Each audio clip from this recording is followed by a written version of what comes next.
Muito obrigada, bom dia a todos. Em meu nome, em nome da Faculdade de Direito da Universidade de Lisboa, gostaria de dar as boas-vindas a todos aqueles que estão presentes nesta conferência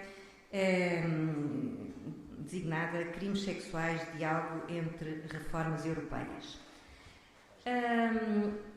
Manifesto a minha enorme satisfação por mais uma vez se realizar um evento de tanta relevância e de tanta atualidade na Faculdade e quero, antes de mais, agradecer penhoradamente à Sra. Professora Fernanda Palma por tudo aquilo que a Sra. Professora tem feito pela Faculdade e pela sua constante dinâmica em organizar iniciativas deste tipo, em divulgar a ciência jurídica, designadamente nas áreas do direito penal e das ciências criminais.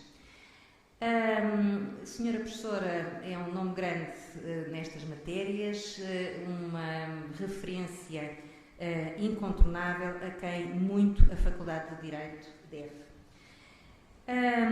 Institucionalmente também, naturalmente, agradecer ao Centro de Investigação e ao Instituto de Direito Penal e Ciências Criminais, bem como aos respectivos colaboradores, pelo empenho na concretização desta iniciativa. Será seguramente um dia muito frutuoso quando se colocam questões tão sensíveis, mas ao mesmo tempo que merecem tanta reflexão um repensar do respectivo tratamento pelos ordenamentos jurídicos.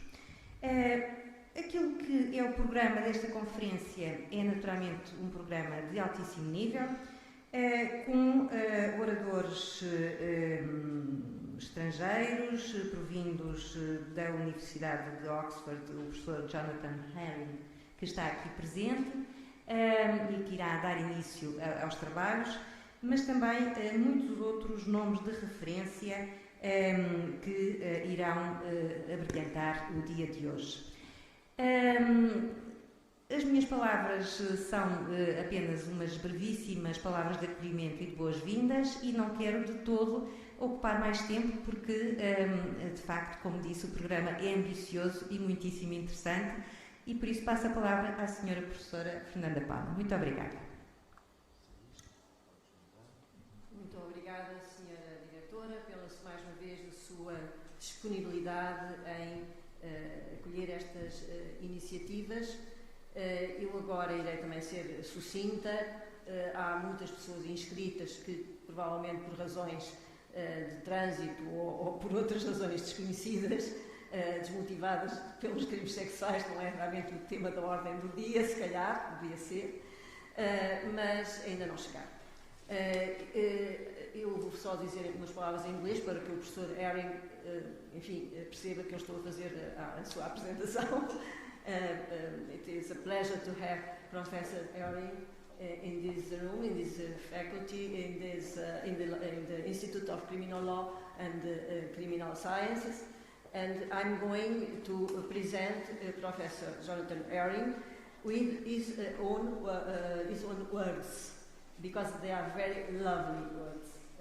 And I'm going to say it in Portuguese. O professor Jonathan Herring já colaborou com o Instituto de Penal e Ciências Criminais nos anos da pandemia através de Zoom e é a primeira vez que nós temos o grande prazer de ter a sua presença total, física e espiritual nesta faculdade. Leio as suas próprias palavras numa tradução livre que eu estou a fazer dela, porque é a melhor apresentação de uma personalidade científica e humana. Ele diz que estudou Direito no Exeter College da Faculdade da Universidade de Oxford, antes de ter um estágio ou treino como solicitor, não sei como é que se advogado, no fundo, e, portanto, depois fez todos os graus necessários, ensinou em Oxford e Cambridge, antes de, portanto, ter ficado associado ao Exeter, o famoso colégio de Oxford. para além do trabalho, I love spending time with my partner and children, o que realmente é primeiro dado da sua biografia, who are very funny. Eu também tenho muito prazer em ver filmes de línguas estrangeiras, novelas, etc.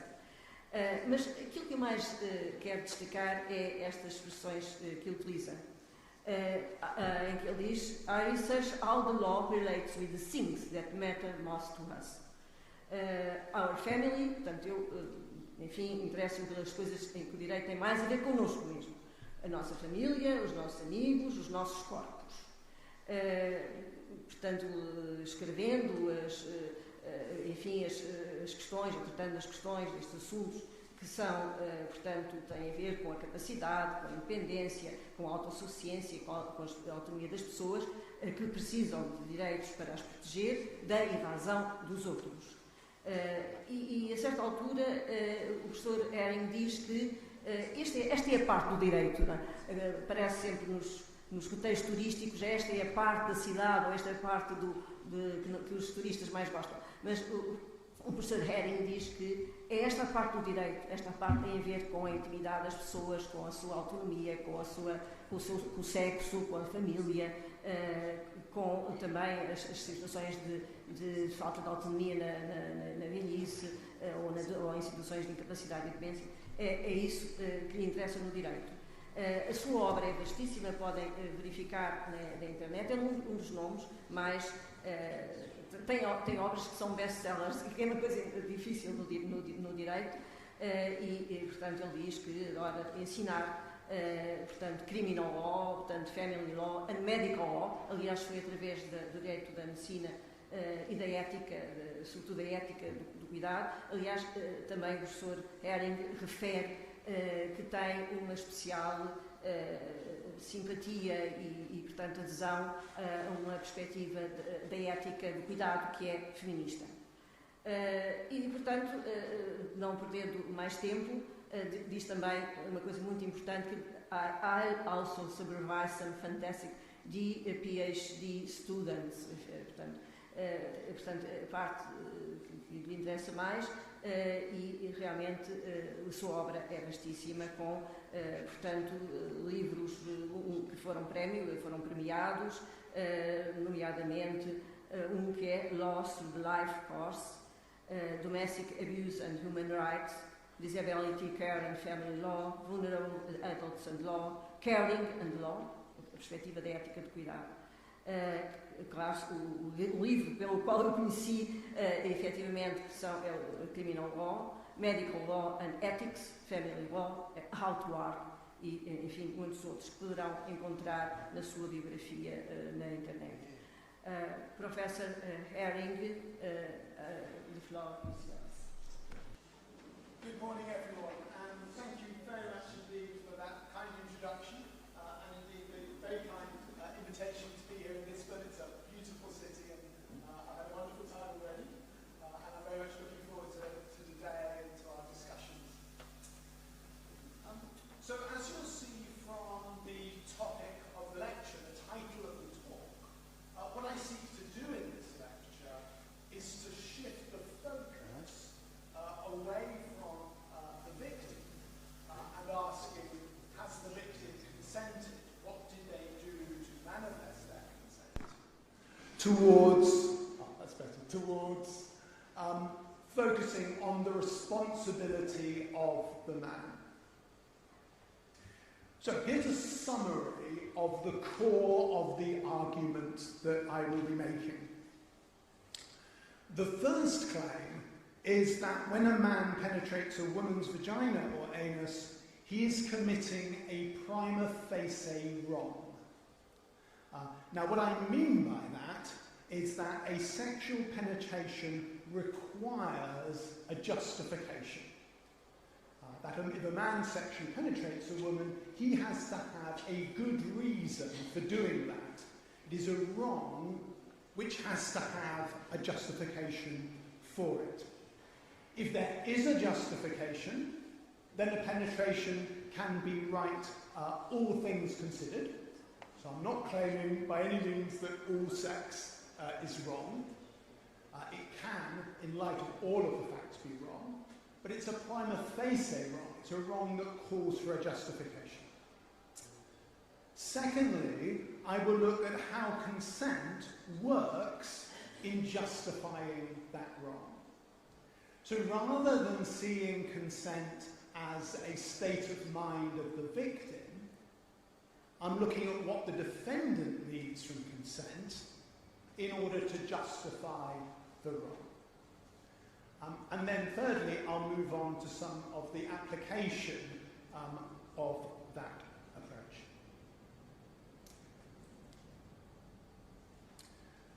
So first of all, the claim then that a sexual penetration is a prima facie wrong. So there's a repeat of that claim. Now first of all, I should make it clear that for the purpose of this lecture, I'm focusing on a man sexually penetrating a woman. Of course, the very same arguments, or many, not all, many of the same arguments could apply if a man is sexually penetrating a man, or indeed if a woman were engaging in sexual activity with a man, or indeed another woman. But for the purposes of simplicity, it will get too confusing if I keep switching between the scenarios. I'll focus on a man sexually penetrating a woman, and I'll leave it to you or to questions to explore how that might work in other combinations.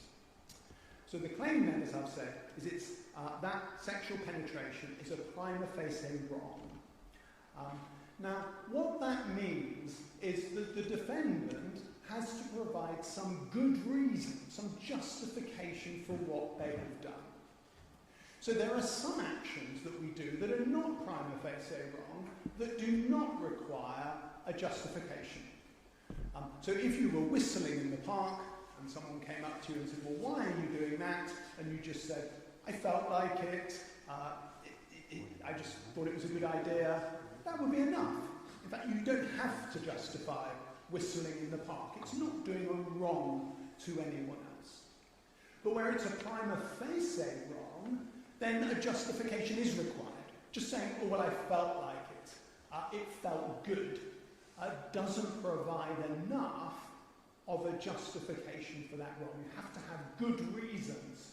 And if you don't have good reasons, if all you can say is, well, it seemed like a good idea at the time, I liked the idea of it, well, you've provided no justification, and therefore the wrong will remain.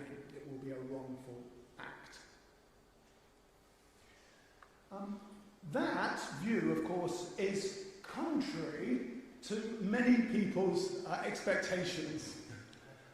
Much more common is the kind of view that Professor Gross has put, that having sex is one of nature's blessings, a commonplace of life that is meant to be enjoyed no less than eating or sleeping, a harmless pleasure. There's a lot more I could say about that, but I think a lot of people instinctively feel uncomfortable about the suggestion that a sexual penetration is a prima facie wrong. Partly perhaps because it has echoes of a sort of religious view that sex is undesirable or perhaps shouldn't be talked about. And Professor Gross's view, I think, is somewhat of a glamorization of what sex is like. But I think if we were to think about other acts, we immediately would see them as prima facie wrong.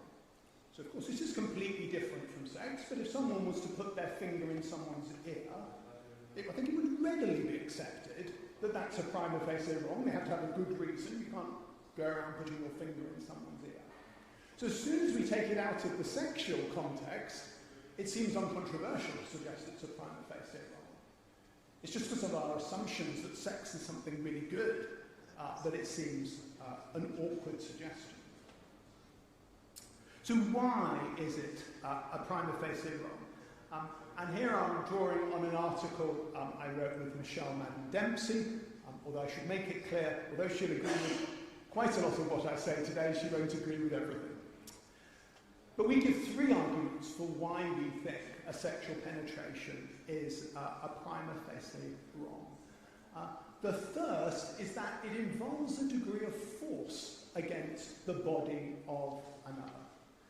A sexual penetration is not simply a penis falling into the vagina.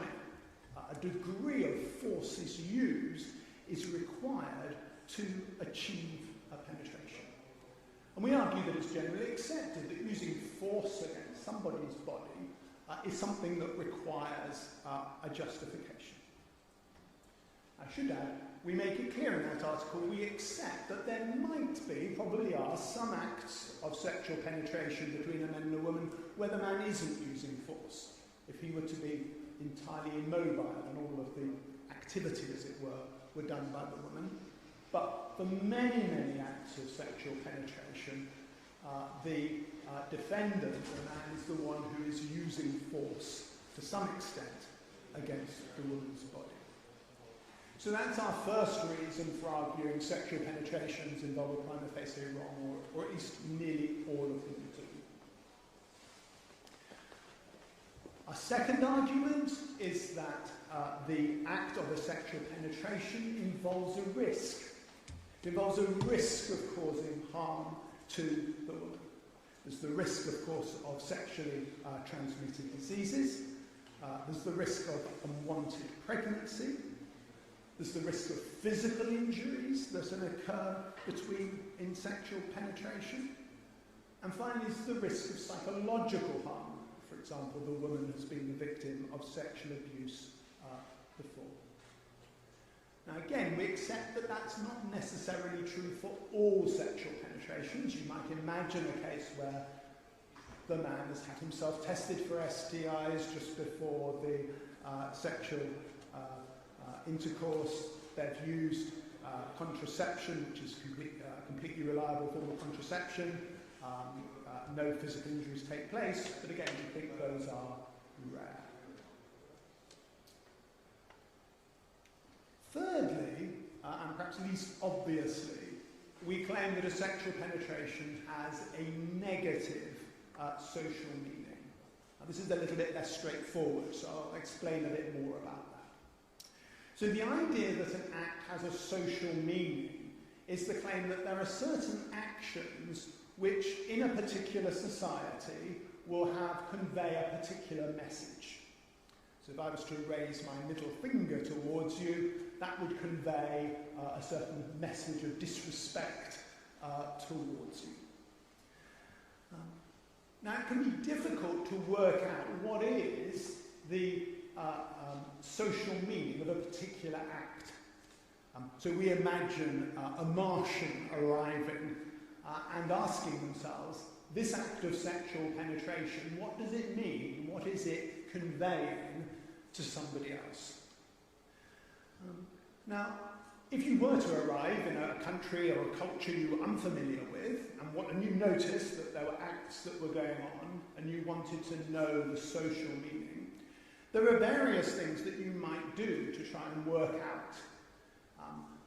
And we look at some of those. First of all, you might ask, well, what's the name of that? You might ask people in the country, what do you call this activity? And we look at the various words that are used in English to describe sexual activity.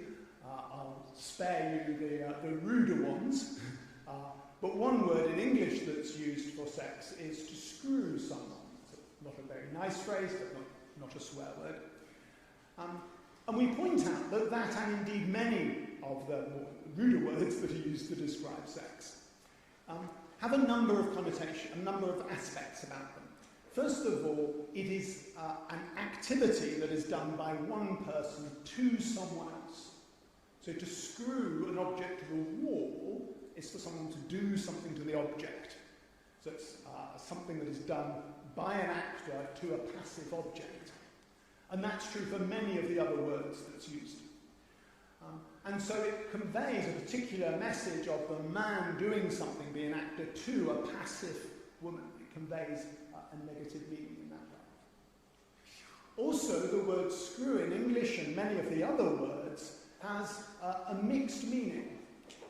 In English, to screw someone can mean to have sex with them, but it can also mean to take advantage of them, to defraud them. So if somebody was to say, I screwed X last night, you wouldn't be clear. Did they mean they had sex with X, or had they defrauded X, or somehow taken advantage of X? And so it conveys also then a negative meaning. And again, that's also commonly true of nearly all of the other words that are used.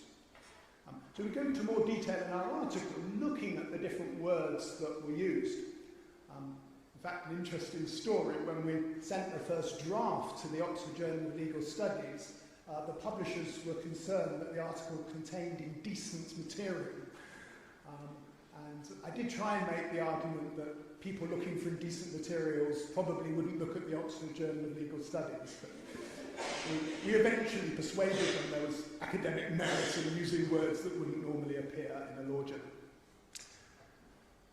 The second suggestion we have, if you were to appear in a culture and you wanted to work out what the social meaning of this act was, that you might look at how it is portrayed in the media, maybe how it is portrayed online, or how it is portrayed on television. And of course, if you were to go online and try and find out representations of sex online, you would very rapidly end up with pornography. And it's well known in pornography, women are portrayed as passive, often subject to violence, often with a whole range of negative social meanings towards women. And similarly, often in television dramas and so forth. So we suggest that although I think if you did a study of what does sex mean, you'd probably get a mixed message. There would perhaps be some positive things. Sometimes sex is called making love, for example. That would be a positive meaning.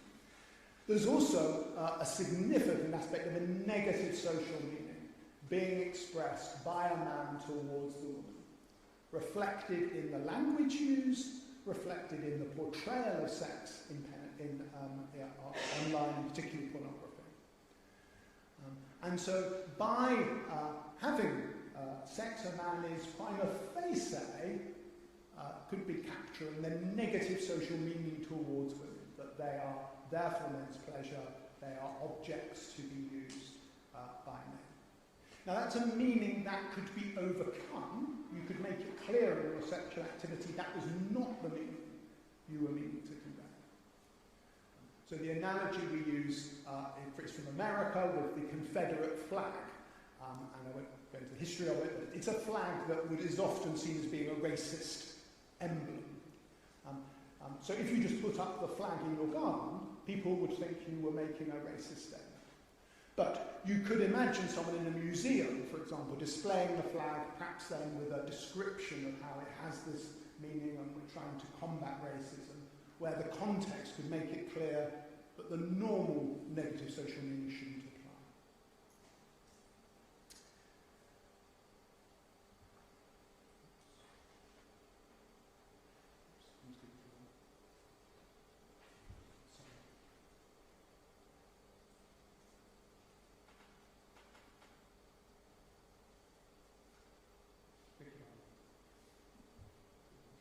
So I want to those are the three arguments we give in our article. I want to explore two other arguments that I think justify this claim that a sexual penetration is a prima facie wrong. First of all, the much more common claim is that what's a prima facie wrong is sexual penetration without consent. And that's the argument that's often put towards us. No, it's not sexual penetration which is a prima facie wrong. It's a sexual penetration without consent, which is a prima facie wrong. There are two reasons to be slightly sceptical about that. First of all, of course, I'd have thought a sexual penetration without consent is not just a prima facie wrong, but could never be justified, perhaps only in the most extraordinary of circumstances. But the more important point, I think, is this. If we look at those words without consent, well, that's the absence of anything. That's nothing. So how can an act plus nothing be a prima facie wrong if the act itself is not a prima facie wrong? So I can't see how adding those words without consent, which is the absence of something, can transform an act which is not a prima facie wrong into an act which is a prima facie wrong. So the common argument of those who disagree with us, I think, actually contains within it the truth that we're claiming. Secondly, I think it's universally accepted that a sexual penetration does require consent. And that draws us, I think, to the question, when do we require consent? What sorts of things do we expect consent for? Well, there's a lot of things, like walking past someone, saying good morning to somebody, perhaps just looking at someone normally, which you would not require consent. Indeed, it would seem a little bit strange if you were to say to someone, would you mind if I looked at you? That would look as if something very suspicious was going on. Would you mind if I walked past you, unless it was going to be a crowded room? We normally only expect consent when the act is going to be wrongful to somebody, and when you're going to push past them in a crowded space, or take their property, which is when you would then say, can I have your permission to move your property, or to brush past you as I walk past. So the way we decide which acts require consent is by asking, are they prima facie wrong? And if they're prima facie wrong, we do normally require consent. So that then is the first argument that I would make. So I want to move on to the next question, which is what does consent do? So, as Heidi Herd points out, magic has this, consent has a moral magic. She suggests that consent can transform a trespass into a dinner party, rape into lovemaking. Now, I think she must be exaggerating there. You need much more than consent to transform trespass into a dinner party. You need dinner for a start. And you need much more than consent to transform rape into lovemaking. You need love. But this raises the question, but exactly then, what is consent doing? How does consent achieve this moral magic?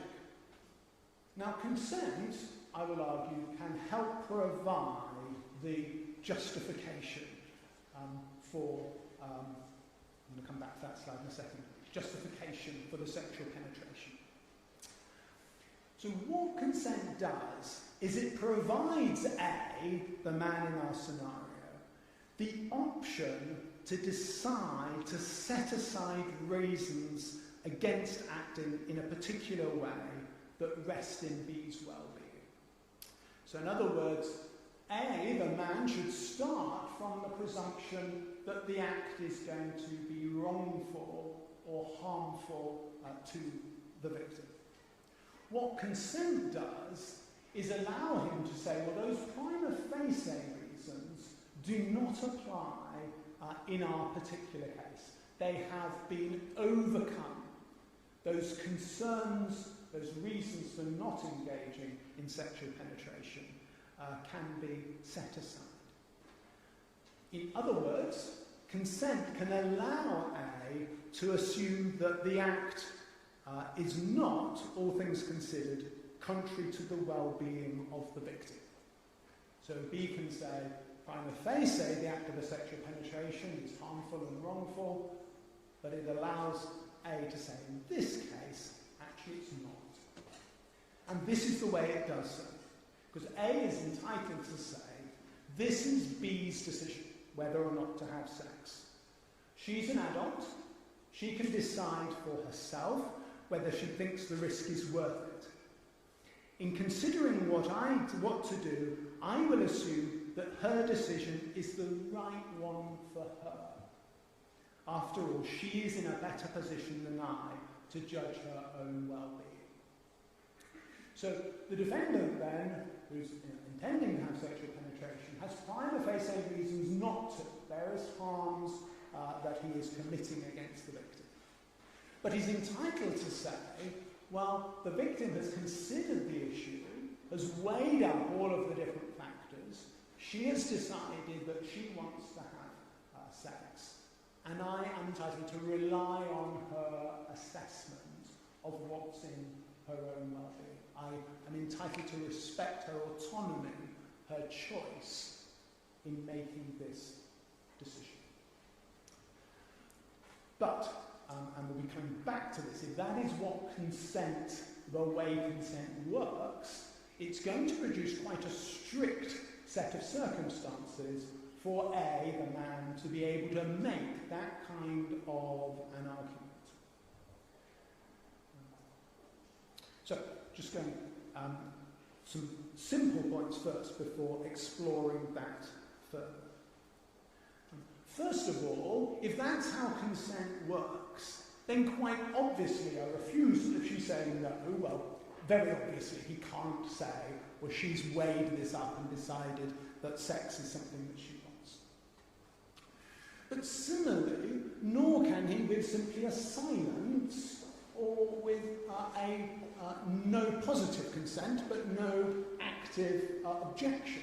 There's just silence on her part. That too cannot give him a reason to go ahead with sex.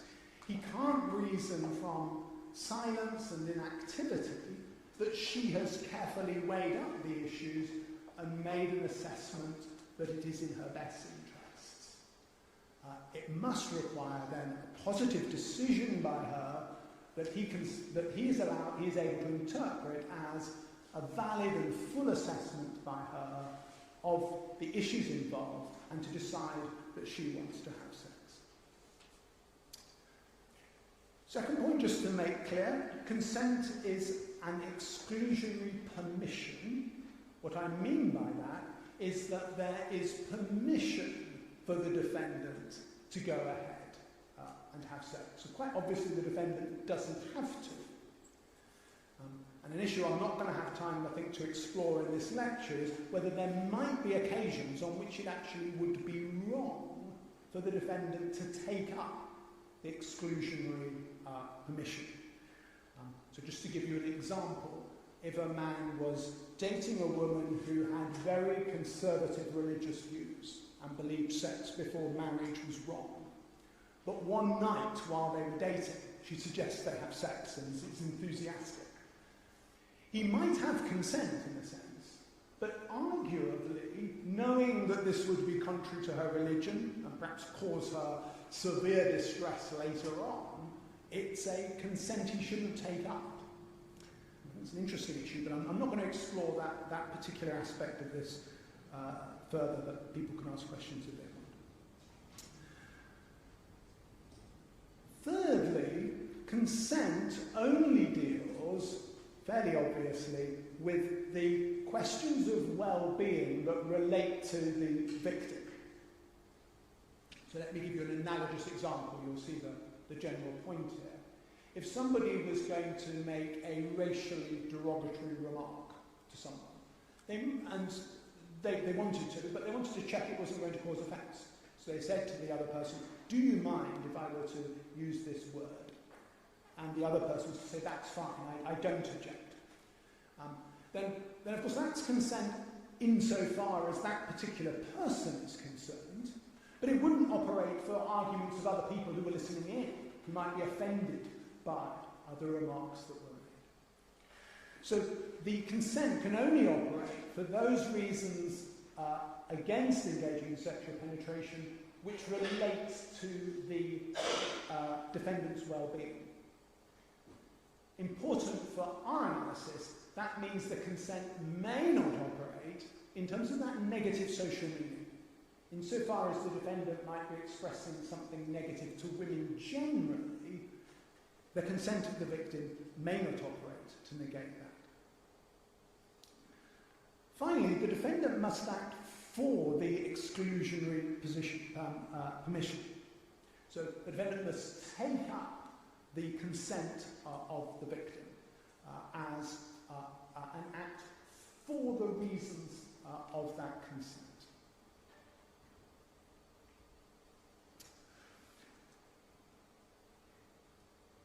So if we just go back then to what consent does and the way it works.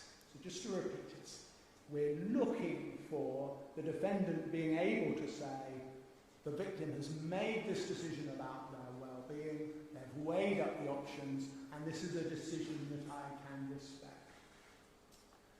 So that starts to tell us something about what we require for consent.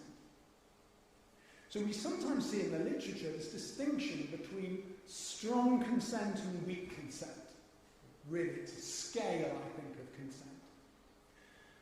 And we might make the point that in law, consent is used in different senses. Sometimes strong consent is required, sometimes weak consent is required, depending on the nature of the activity. So strong consent might be required if a doctor is going to require a heart transplant. They'll require the patient to have fully understood all of the information, to have carefully been able to weigh it up. If the doctor thought their patient was intoxicated, they'd no doubt arrange for the patient to come back another time. If they thought the patient was frightened and not really able to make a decision, they'd again ask for the patient to come back another time. They'd need to make sure the patient was aware of all of the bits of information that the patient needed to make the decision. Sometimes, however, we might require weak consent. It may be that it's enough just to know the essentials, that the person doesn't seems to be making a fairly free decision. So perhaps for a haircut, we might say there, we'd be much less strict about what consent is required. Now, I believe in relation to a sexual penetration, we should be at the strong end of this spectrum. Because if the consent is not properly obtained, it's going to be a very serious wrong and harm to the victim.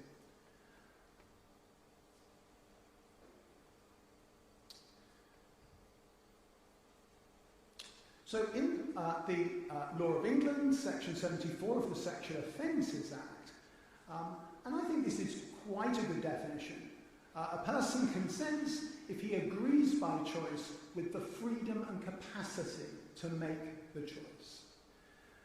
So I'll emphasise a number of the words there. First of all, that the victim must agree by choice.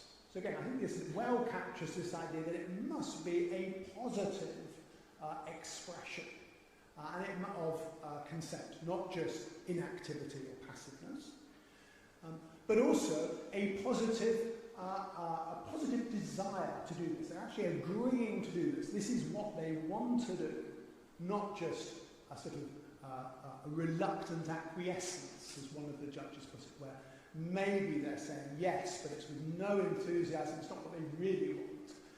They're simply saying the word yes. They must also have the freedom to make the choice. So if the person is acting under pressure, then they will not have the freedom to make that choice. So in the terminology of the argument I'm making, if the defendant knows the victim is not acting freely, they're feeling terrified, they're feeling under peer pressure, whatever it is, then they cannot take it that the victim has made an assessment that this is in their best interest. Their decision has been skewed by external forces, and they know that the victim is making a choice they wouldn't make if they were free from pressure. This isn't there for a genuine assessment of their own well-being. They also must have the capacity to make that choice. In other words, they must know the information they need to make that choice. I'll be coming back to that later on. And they must be able to weigh up that information. Jesse Ward has argued some more aspects of this idea of having capacity or having autonomy to make the decision. The person must be free from undue influence of others. The person must be able to exercise rational thought and cognition. And if the victim, let's say, is intoxicated, is not in a position to exercise rational thought, then the defendant cannot take it that they've made a full assessment of whether the act is in their own best interest.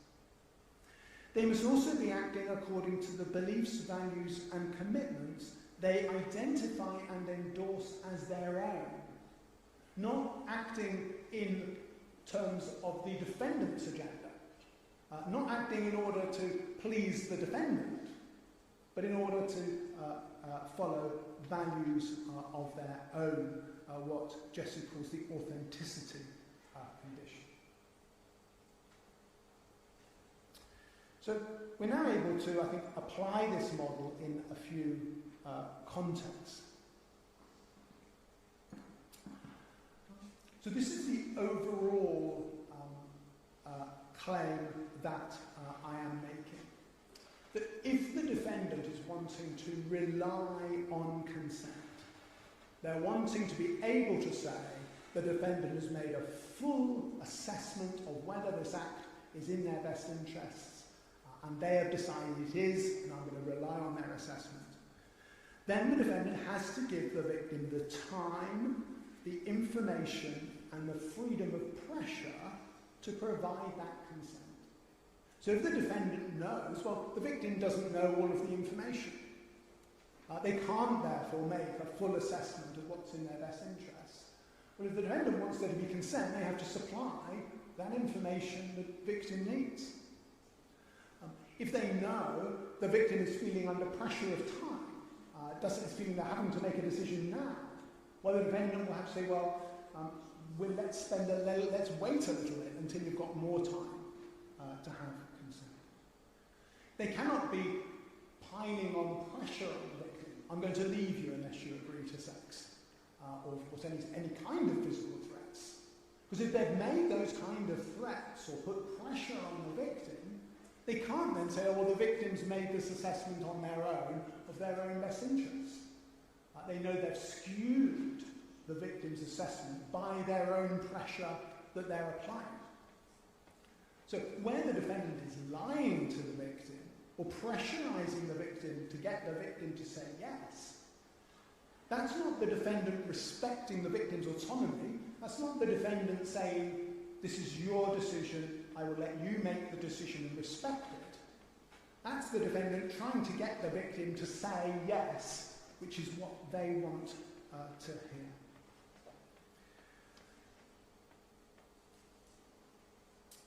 So I want to explore three cases, and these are all from English law, on the law of mistakes or deceit. And three cases, and I think the English law has gone very badly wrong in this regard. So the question we're looking at is if the defendant has either lied to the victim or has knows the victim is under some sort of powerful mistake but has not corrected that fundamental mistake and has consented on that basis whether or not that can be read. So in that first case, the Monaco case, the defendant was an undercover police officer who had joined an environmentalist group that were engaged in protests. And he lived undercover, he befriended one of the women in the group, and indeed entered into a relationship with her, they moved in together, they had children, and this is all part of the undercover operation. He never told her who he was. When she discovered, she alleged that amounted to rape. She said she would never have agreed to have sex with him had she known he wasn't a fellow environmentalist, that he was in fact an undercover police officer. It actually came to court because the police refused to prosecute it, and she claimed that that was wrong of the police. She lost the case. The court held that to negate consent, the mistake has to be to the nature of the sexual activity. So, for example, the defendant pretends to be a doctor and is going to do a medical procedure, and actually it's rape. But the court said here, she knew exactly what the sex was. She knew who he was. It wasn't a mistake of identity. It wasn't a mistake as to the nature of the activity. And therefore, it did not negate consent. The next case, McNally, a young woman met McNally online. McNally was using a male pronouns and had the appearance you might associate with a man. they struck up an online relationship and then they met and had sexual activity. There's a lot of debate as to what the real facts were. The court took it that McNally was deliberately deceiving the victim about their gender identity, pretending to be a man when she was really a woman. Whether that's correct or not is, as I said, much debate. On the court's analysis, then, McNally had deceived the victim as to their gender, and the court decided that was a deception to a fundamental aspect of the act, that this was that they were male when in fact they were female. The third case, most recent one, is Lawrence, where a woman met a man online, and she wanted to make sure, they discussed having sex, but she wanted to, was very worried about becoming pregnant, and on several occasions asked him if he'd had a vasectomy, and he assured her he had had a vasectomy, meaning he couldn't have children. They met, they had sex, and he hadn't had a vasectomy, she became pregnant. And again, she claimed this was rape, that she'd made it clear she was agreeing because he'd said he'd had a vasectomy. She lost the case. The court, emphasising this question, did the deception go to the nature of the activity? And here, whether or not he'd had a vasectomy did not change the nature of the activity. It was the same sort of sexual act that would have been expected. So the approach the English courts are taking is that to negate consent, to mean there's no consent, the mistake has to be fundamental. The judge will decide if the mistake is fundamental, and it will be fundamental if it goes to the core nature of the physical activity. Is the physical activity essentially the sort of sex involved? Now, I think there's problems with that just in its own terms. You might say in terms of Lawrence, that last case, it was physically different. That the liquid that went into the woman contained sperm, which was a fundamentally different thing from the ejaculate, the liquid without sperm in it. So you might have thought in terms of a physical difference, there was an important physical difference. Perhaps not for the man, but certainly was for the woman. But the judge placed no weight on that. Secondly, in Lawrence, they gave McNally as a good example of where there was a physical difference, saying there's all the difference in the world between sex with a boy and sex with a girl. That was their language. Now that's odd, because in McNally, the offence was actually digital penetration, so penetration with a finger. And you might wonder whether actually there's much of a physical difference between a penetration with a male finger and a female finger. So the concern, I think, here is that it's the judges who get to decide what's fundamental and what's not fundamental. And their own prejudices may be coming through. Maybe in Lawrence it was a very male perspective to say it was the same. In McNally they said there's all the difference in the world between sex with a boy and sex with a girl. Well, they think that. Lots of people don't think that, don't think there's much significance.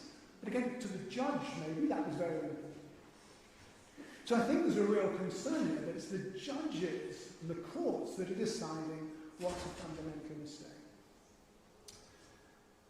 Now, the approach I've argued for is that it should be the victim who decides whether something is fundamental. And if it's a fundamental fact to the victim, it's not for anyone else to say that's a trivial, unimportant matter. So to some people, their partner's religion is very important. For many other people, it isn't. But it's for the victim to decide. And if it's important to them, that's enough. So I've argued that if at the time of a sexual activity, a person's mistaken as to a fact, and had they known the truth, they would not have consented, then they should be treated as not consenting. Now, many people think that sounds extraordinary. Surely it cannot be, for example, if someone says, I love you, and you agree to sex on the basis of saying they love you and it turns out they don't love you, that could be rape. But actually that's not as bizarre as it sounds. Contrast these two cases. D says, I love you, give me 50 euros, and because you believe them, you give them 50 euros. Well, certainly in English law, that would be obtaining property by deception, it would be theft. No question, that's a property offence of some kind.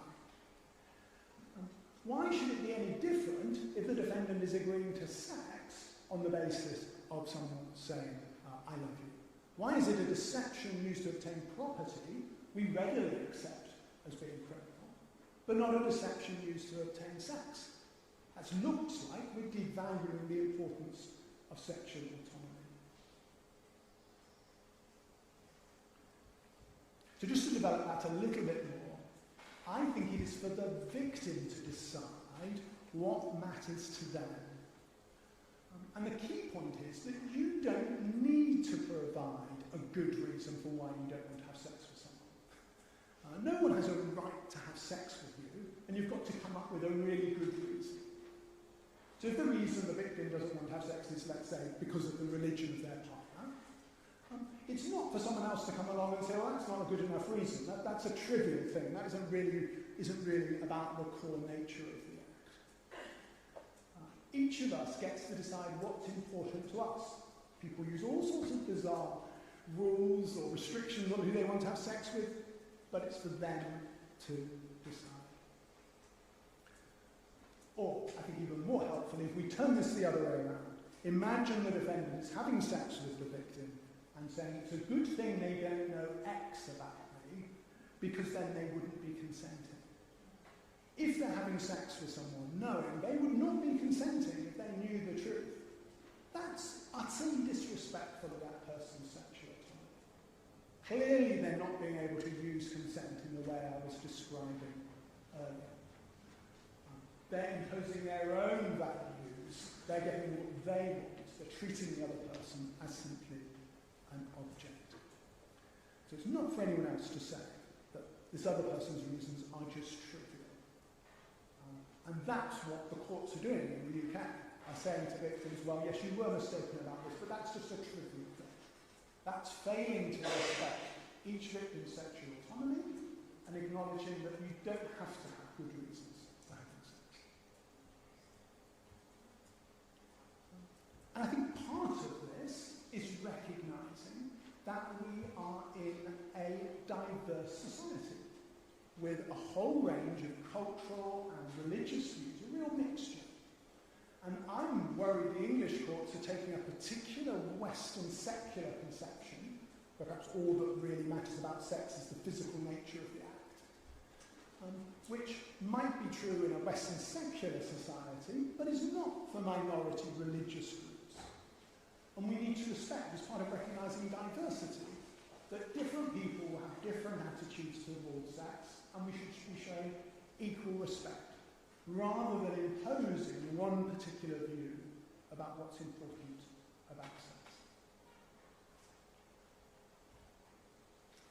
My other example is an example of pressure.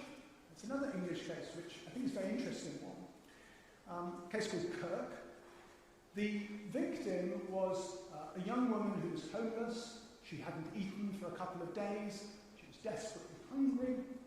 And she went to see Kirk and said, could you give me some money? And he said, well, I'll tell you what, if you let me have sex with you, I'll give you £3.25. That's a very small sum of money. At the time, she could have got a burger meal and chips and drink probably, but no more. In fact, he said to her, take a minute to think about it. And he walked out of the room, came back a minute later and said, well, what have you decided? And she said, well, I'm really hungry. Okay, that's the only way I'll get money. I agree. He was prosecuted for rape. And I think this time the courts got it right. They said, yes, you're guilty. You know she isn't giving free consent. You knew she was under incredible pressure. Now, what's striking about that case is the pressure didn't come from the defendant. He wasn't threatening anything to her, but he knew she was under pressure and was taking advantage of it. Or in the way I've presented it, he couldn't claim she was in a position to make a careful and rich decision about whether or not the sex was good for her.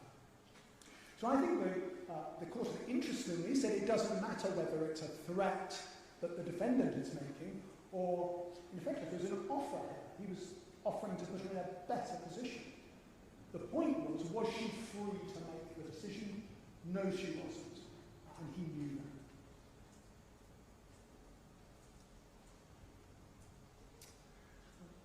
So then, tying things up, the responsibility then relies on the defendant to respect the victim's autonomy, so that the defendant can say, they've made this decision, I'm respecting this assessment, and I'm going to rely on it. So when the defendant is lying to their partner, is pressurising them, threatening them, using offers or using threats, trying to rush them to make a decision, those things cannot be part of respecting someone's autonomy. They've got positive duties to make sure the consent is of the kind they need to justify their prima facie wrong.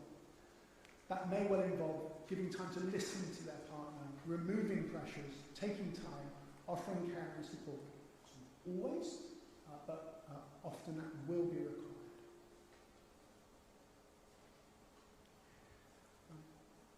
Now, I briefly mentioned earlier that we may need more than consent to deal with the negative social meaning. I'll just say a little bit about that, but I'm short of time. So, to negative the social meaning, so that sex is portraying women as passive and just an object for male pleasure, I think we need things like mutuality, respect, respect for dignity, respect for humanity. That's difficult to put into a statute. I can see it being difficult to formulate those kind of positive attributes if you were to put this into a statutory model.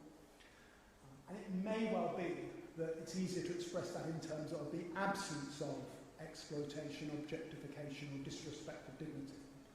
Still thinking through that particular issue, how to deal with that, but I wonder whether for a statute it would be the same. So I think there are some particular attractions of this model in practice. So first of all, it means the focus on the trial is on the defendant. What good reasons did you have to think your sexual penetration was justified? So the focus is not on the victim's state of mind as such. It's not on the things that she might have, the way she was behaving as such, but rather he's got to justify that act. So if he's relying on sexist assumptions, well, she was dressed like that, so I thought there was consent. Or she didn't say no, so I thought there was consent. Well, the jury should quite quickly and readily be able to say, well, those are not good enough as justifications for your sexual penetration. So I think there's a real benefit in the trial in getting the focus on the defendant and posing that question, what good reasons did you have for the penetration?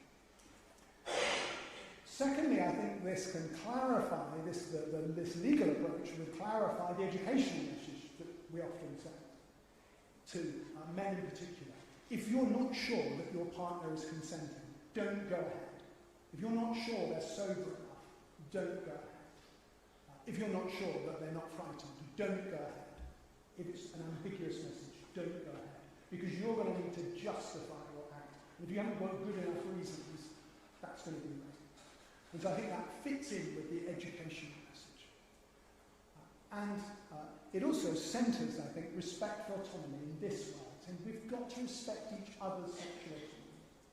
To the defendant, if you act against a woman's sexual autonomy, you're doing a very serious wrong. You need to make sure that respecting autonomy puts positive duties on you to make sure there is effective consent. So finally, just to conclude the key points then, I've argued that male sexual penetration is a prima facie wrong, that the defendant has responsibilities to make sure he has sufficiently good reasons to do the prima facie wrongful act. He will need to make sure that the victim has consent as a rich expression of autonomy, that they're being able to weigh up all of the factors, free from pressure, fully informed, to make their decision. And the defendant must also make sure that the negative social meaning, too often portrayed in pornography, that women exist as objects for male pleasure, is not being expressed in the way. It's an act that is mutually respectful of each other. Thank you very much indeed.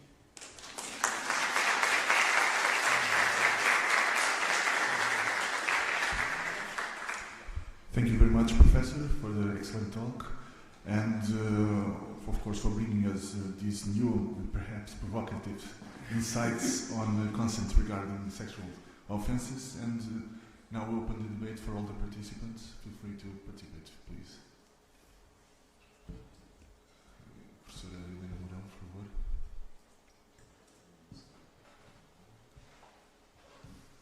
Thank you, Professor Jonathan Herring, for always radically challenging our views on these issues. I have two questions for you. The first one relates to the extent of your reasoning, because you focused your reasoning on sexual penetration. And my doubt is the following: would you apply the same reason to other sexual acts like oral sex, sexual touching, that are those acts are also prima facie moral wrongs that require consent to be justified? That's my first doubt. The second one has to do with the focus at trial on the defendant. Under Portuguese law, the most serious sexual offences against adults are not public crimes. This means that an initiative from the victim is required for the state to investigate and punish sexual offences. In your view, should this law be changed? Should we find alternative ways to protect the victim that obviously might not want to testify and not have to endure the pain of testifying in court? What are your views on this issue? Thank you very much. Thank you very much.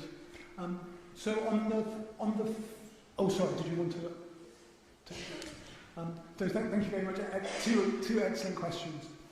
So on the first, I think if we use those basic models I was mentioning, so is there force being involved? Does the activity carry a risk? Is there a negative social meaning? That might play out differently in other contexts. So it may be, for example, oral sex with a man and a woman, with a woman doing it to a man, that perhaps doesn't involve a degree of force necessarily, but I suspect the other two aspects will be. It may be, and this is an interesting outcome of our analysis, it may be sex between two men doesn't carry the same negative social meaning because its portrayal in pornography doesn't send any particular message about men. That's a little bit more complicated than it might seem, but that certainly seems plausible, in which case actually sex between two men might be easier to justify than sex between a man and a woman, which is an interesting outcome. But I think that will give you, I hope, enough guide to see how they might work in other contexts, but perhaps not all three of those arguments necessarily apply. In relation to your second argument, I think I'd make 2 points. I think, firstly, in the context of sexual offences and also with domestic abuse, there is a lot that needs to be done to work with enabling what's called victimless prosecution. So this is a prosecution that is brought without requiring the victim necessarily to come into court. This has been done with quite some success in the UK with domestic abuse, with police officers having cameras, recording the evidence as they arrive, statements being taken immediately, and then in the prosecution simply relying on the recordings, not requiring the victim to attend. So of course, in the sexual context, commonly used for children are the victims. And again, nowadays we're trying to avoid bringing the child into court and as much as possible relying on other evidence. So I think there may be ways of pursuing a victimless prosecution which, where necessary, can avoid the victim coming to court. The second point I'd make is, I think rape is, of course, primarily a crime against the particular woman, but it's a crime against women generally. The impact of rape on our society is huge, with women being frightened to go out at night. The message expressed in rape is reinforcing a whole set of other messages in terms of street harassment, harassment at work, and so forth. So I think there is a sense in which it is has a very significant public element. And so I think I'd be nervous about just saying, well, it should be seen as a private matter for the victim. If they don't want it prosecuted, that's the end of the question. Because I think the public argument for prosecuting, and I think we can prosecute without the victim if we're imaginative about these means of evidence. Good morning. First of all, I would like to thank Professor Herring for the great lecture. I think I'm going to propose a question you have faced a lot already, but I'm really curious to hear your thoughts on this. So, about the idea that sexual penetration in sex is a prima facie wrong, I would have to agree or to disagree on the basis that we are now as a society trying to teach women to take part in sexual activity. So we are saying women that sex doesn't have to be something that happens to them and that they are a victim of, but something they can actually be an active part of. And I think that is probably a powerful message towards educational purposes and to, in some way, prevent sexual abuse. And I would like to know how do you believe or how do you argue that understanding sex as a prima facie wrong does have a prevention of sexual abuse, but at the same time I believe that this view actually increases the negative social meaning that women have about sex, and for this reason it makes what already are vulnerable positions even more vulnerable.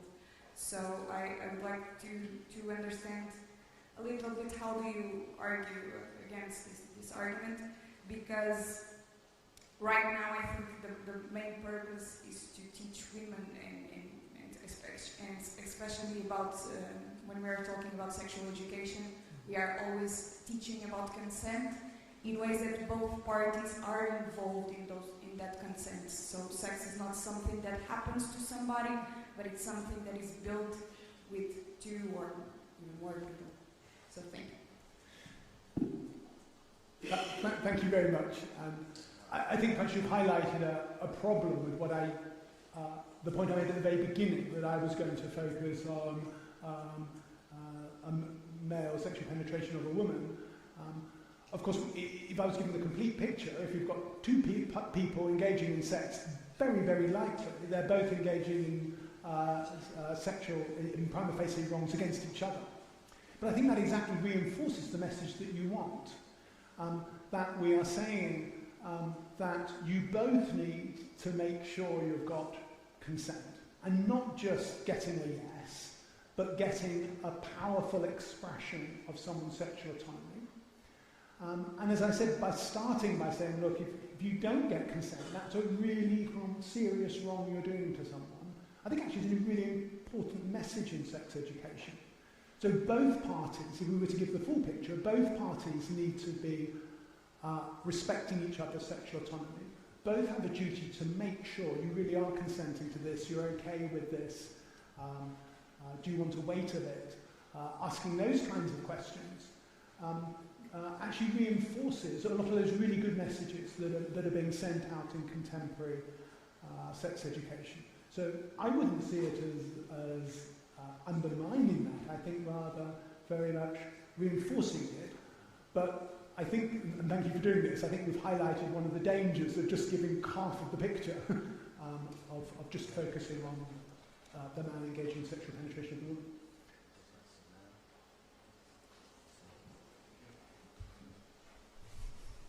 Professor Herring, thank you so much for your lecture. I have two questions. First, about mistake of law, because Professor, your focus was on mistake, but victim mistake. And I'm thinking on mistake of law in situations in which the defendant made a mistake about victim's consent. He thought that victim consent, are there specific standards in English law in cases of mistake of law? That's my first question. The other one, it's about specifically the positive expressive act of victim's consent. How to deal with situations in which the victim is paralyzed by fear and it's passive, so the victim doesn't have, cannot give, it's paralyzed by fear. So how to deal with these situations? Because here I don't have an expressive act, so it means like the victim consent. She doesn't say, no, I don't want to have sex with you. How to deal with these kind of situations? Right. Thank you so much. Okay. So, in relation to your first question, you're right. I didn't say very much about mens rea. So, what about a defendant who thinks there is consent, but there isn't? You'll probably guess what I would say, which would be I'd apply an objective test. Everybody knows that sex without consent is a very serious wrong. And so it's quite right that the law says you've got to have reasonable grounds to believe that there is consent. Now, it may be that there would be a case where the defendant honestly believed there was consent, and there were good grounds to think there was consent, but actually they were mistaken. So perhaps if the victim was under threat from a third party and the defendant didn't know that, we might imagine such a case, and in such a case he should certainly have a defence. So he'll have a defence if he reasonably believes that there is consent. That's what I think, and that's what English law says as well. So there was, in the 2003 Act, the law was changed so that it wasn't enough for the defendant to believe there was consent, the defendant had to reasonably believe there was consent. And I've forgotten what your second question was, I'm so sorry. Could you just remind me? In which the victim is mostly paralyzed by fear, so she cannot give her consent, expressive consent. How to deal with these cases? So, right. So, have an expressive position or gestures or verbal consent. The question must be, from the defendant's perspective again, was what was said or done enough to allow the defendant to believe this was an expression of consent? So just very briefly mention a really interesting English case called Ali, where a group of men befriended some young women who had just left care. And they essentially got them away from their parents and families and all their other friends. They gave them gifts and presents, set them up in accommodation, groomed them, we would say in English. After a month or two, one of the men suggested sex, and the woman agreed. The court, and I think it was an excellent decision, the court looked carefully back over all of the previous weeks and months. And although on the day in question they did appear to be saying yes positively, they'd been so isolated from everybody, they'd become utterly dependent upon the men for all their financial needs. If the men threw them out, they'd be destitute. That was not, the court decided, a genuinely free exercise of consent. I think on that occasion the court made an excellent decision. Bom, agradeço a todos, muito obrigado, vamos ter que passar adiante. Thank you again. Sorry, I would like the final question. Okay. If the model, I wrote a text, I think I didn't talk about prima facie, but ontology is fast same not the harm. Harm is very serious harm, like harm against life or against our body. Something very that is not in our availability, disponibility, availability. But my question is, if our model, or if the future model, the model in Portuguese law is not the model of consent, but if the model would be is the constant model of consent, we can think that there are good reasons to the problem is a problem not with the state in the first line, but of the defendant with the state, but with the victims.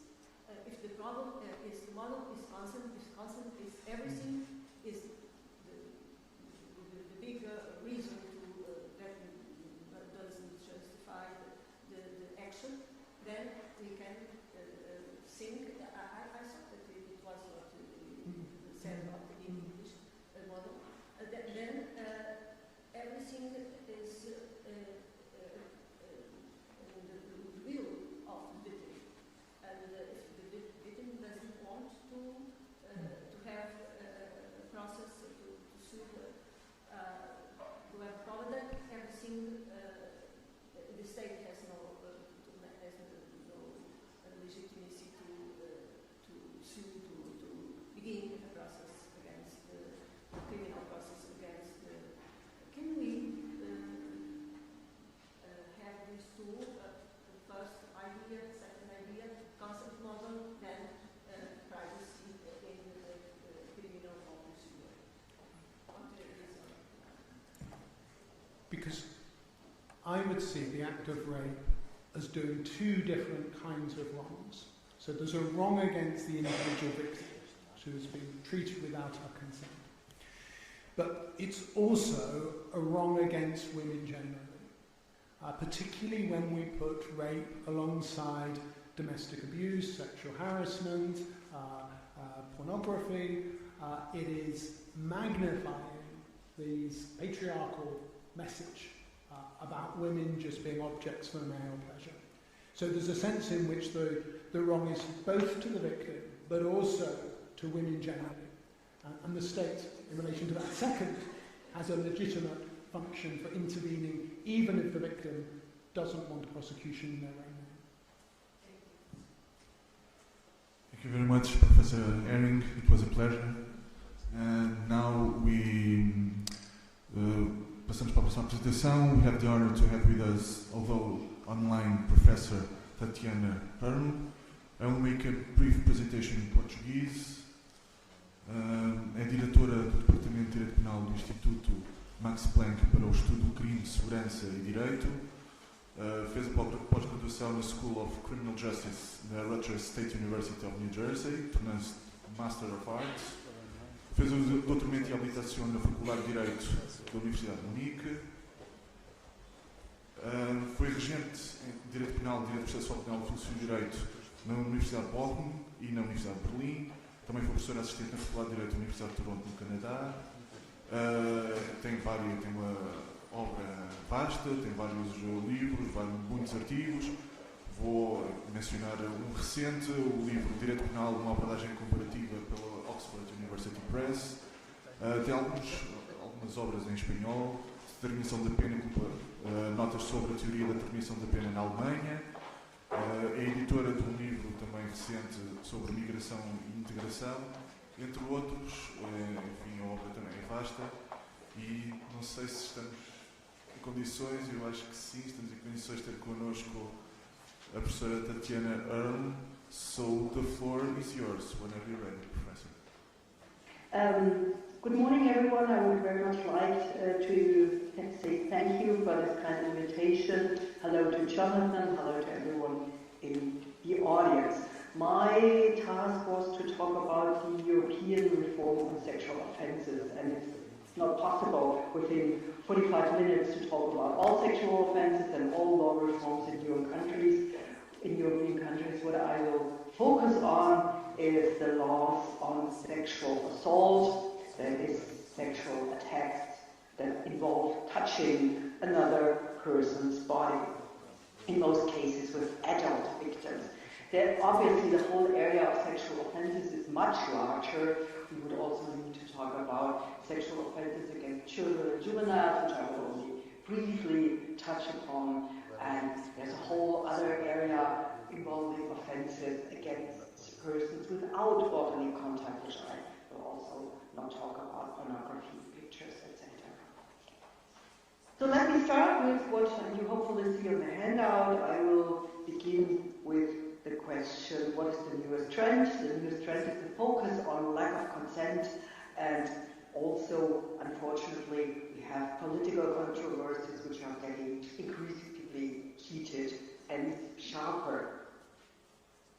The laws of sexual assault have been changed and reformed frequently. The starting point, if you go back somewhat arbitrarily to the medieval ages, was similar. We had the traditional offense of rape, which focused on the suppression of extramarital intercourse, which meant that intercourse in marriage was always not a crime.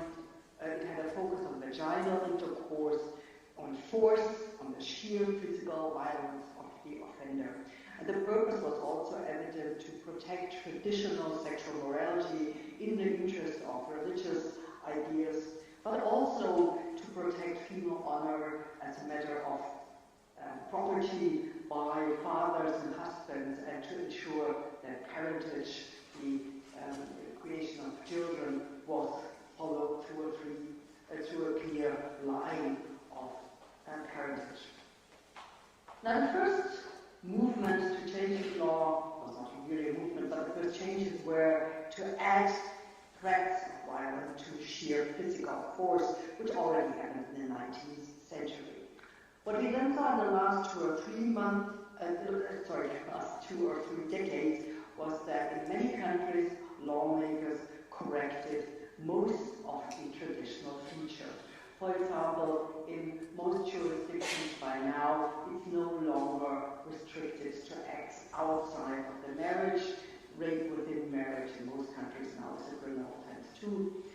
The awareness grew that it's too narrow to protect only females against unwanted penetration. Any kind of unwanted penetration or sexual touching can be recognized as deeply humiliating for males as well as for other gender identities. However, what remained until rather recently was the focus on coercion as a necessary element of sexual assault and rape. Not just an aggravating factor, but as a necessary feature. And lack of consent as such was not considered an element that as such would deserve criminal punishment. To focus on lack of consent as the crucial defining feature is a relative new movement. In Germany, for example, we only switched to a consent-based model later than, for example, in Spain, until the reform in the year 2016, so that's not long ago. The German penal code required coercion. Without an act of coercion by the offender, it did not matter if the victim clearly and loudly communicated no. This is just irrelevant if the offender did not apply violence or threat to do so. In Spain, law reform actually had been one step ahead. Already more than 20 years ago, in the year 1995, sexual acts without consent had been classified as criminal offenses with Article 181 of the Spanish Código Penal, but they still had used the misleading label of sexual abuse. But still, if one compares Spanish law and German law, one has to say Spanish law did better than German law for many years, because in German law, as I already said, lack of consent did not make sexual acts a crime. If you look at the law reforms of the last decade, I find it surprising that the lack of consent became the focus of attention rather late in the 20th century or even in the 21st century. If you look at the text of constitutions, for example, the German constitution from 1949, that's quite old in comparison, autonomy rights and the right to human dignities are central individual rights. And we talk about sexual autonomy for quite a while by now, but it took a while and a surprisingly long period of time to realize that criminal law must be changed if protection of sexual autonomy was to be taken seriously. Because protection of sexual autonomy means to give every person a say if sexual activities involve her person or her body in particular. So sexual autonomy requires to focus on consent and on contact without consent as the core of wrongdoing in sexual offenses. This insight only made it into criminal codes beginning at the end of the 20th century. The rather early law reform we find outside of Europe and Canada, where the legislature already in 1983 found a rather radical solution. The Canadian law took sexual assault out of the section of sexual offenses. If you go through their section of sexual offenses, there is no sexual assault, because sexual assault is in the provision, in the part of the section on assault. I've already mentioned the reform in Spain in 1995 and the Sexual Offence Act in England and Wales for the legal background of much what Jonathan already has talked about. As you probably all know, an important step for the European history of law reform was the Istanbul Convention, which was passed, or which was signed in 2011, which requires the criminalization of all non-consensual acts of a sexual nature. And obviously, this made many persons in Parliament and Ministry of Justice think about if the traditional coercion-based model of sexual assault needed to be changed.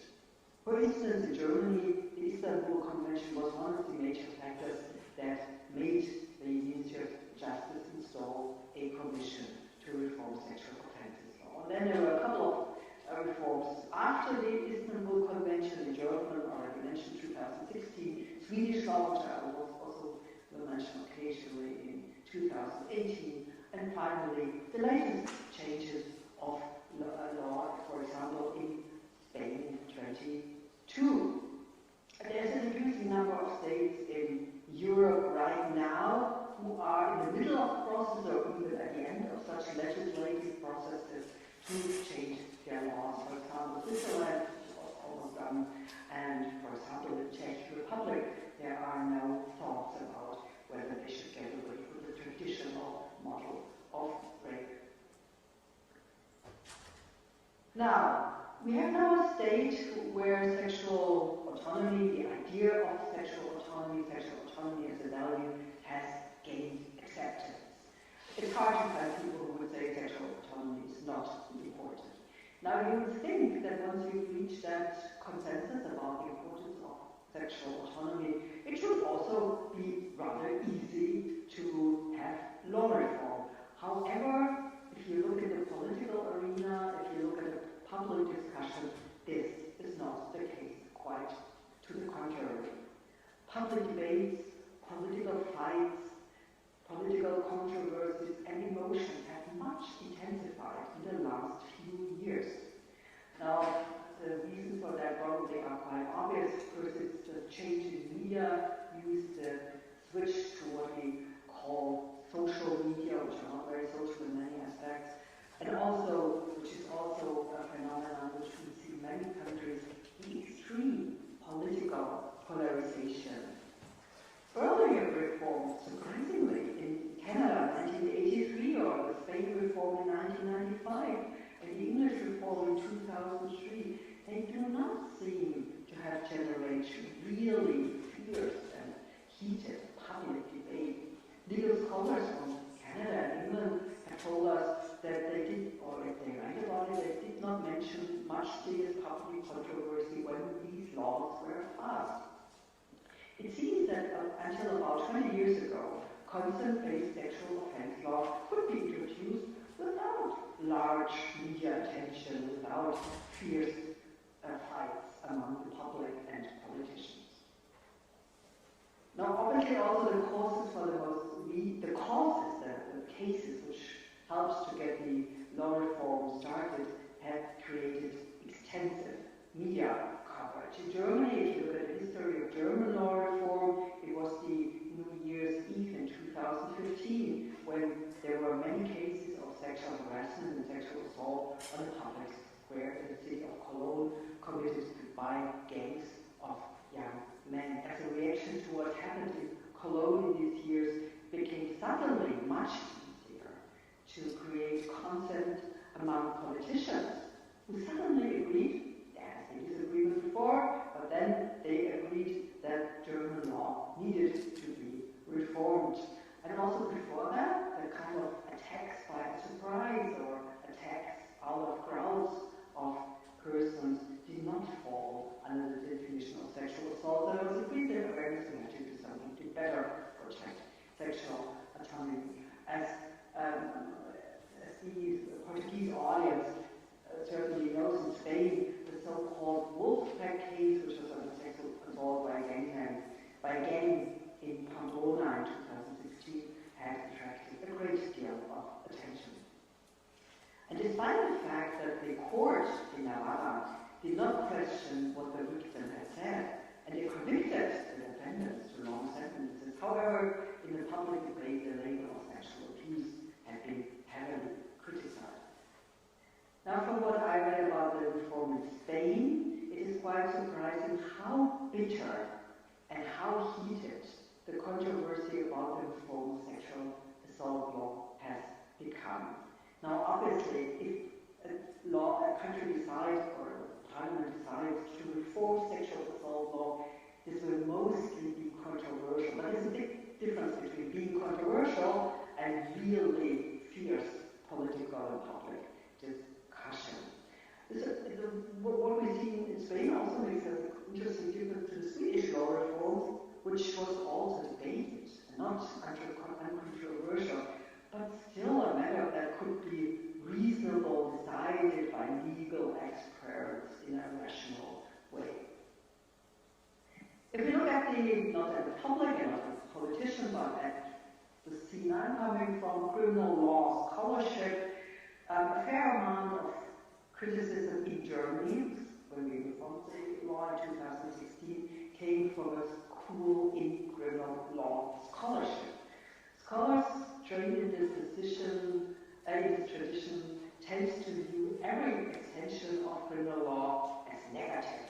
The criticism is often expressed with classical legal notions, ultima ratio, and criminal law as fragmentary law. The basic assumption of many of my colleagues is that criminal law should never be extended.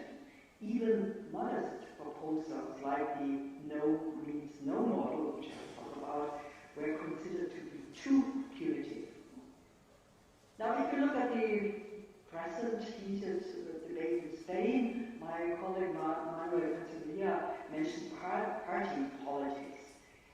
Now, if you look at German legal scholars, the attitude never extend criminal law is not conservative in the political sense, but it's a central belief which would deserve the label of classical liberal belief, classical liberal attitude.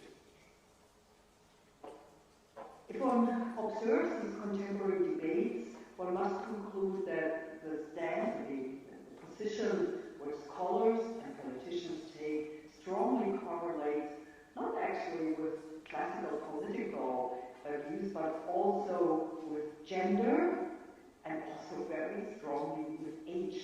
Those who refer to ultima ratio and have proposed not to change German law in 2016, those who refer to never change the criminal law by extending it, they are mostly not so young.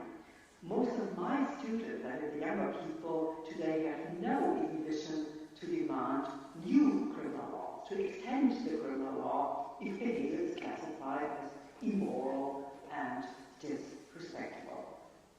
If I can just briefly sketch my own position, I think we should not petrify laws from the 1970s. We should not argue that laws may never be sometimes it's necessary to change law and to extend law simply for the reason because new phenomena like cybercrime needs our attention, but also because all the laws, like I have just said, did not pay full attention to sexual autonomy. But this being said, I still share some liberal skepticism when it comes to use the criminal law to fight all kinds of immoral behavior. That's certainly a point where I would deviate a little bit from Jonathan's position that we can have very good reasons to criticize behavior as completely wrong, morally completely wrong. But this should not one-to-one be transferred into a criminal law. Now come to the next point. More specifically, what does the notion of consent refer to? What is it? And this is a criminal policy perspective I would apply in the sense of, imagine you would be a member of parliament, you would be asked to start a reform of sexual assault law, of traditional sexual assault law. Now you should ask yourself some question. You want to introduce a law based on the notion of consent, but what exactly does consent mean? And to approach law reform, it's absolutely necessary to understand that consent can mean very different things. Consent could refer to a mental state, an inner state, something which is in your head, and which is often called the attitudinal concept. It's an attitude, you don't want something. Or, that's the alternative, it could be an act of communication. It could be expressive, it could be something you say or perform by shaking your head or pushing someone away. That's the expressive or performative notion of consent. And if you say we want to have a communicative consent, then the question is, what is this? Only yes means yes or no means no. So, one of the big problems which every law reform I know of has encountered is that they had to grapple with the problem consent is not a clear concept. It's not self-evident what we mean when we say that an act happened with consent or without consent. Now, how should we understand this notion of consent? There are two major controversies, which I will talk about briefly. The first one is consent the mental, inner, psychological state, or is it an act of communication? The second controversy, if one requires an act of communication, do we need affirmative consent? Do we need a yes? Or is it sufficient if somebody is asked to express a no, and the other person has then to refrain from acting?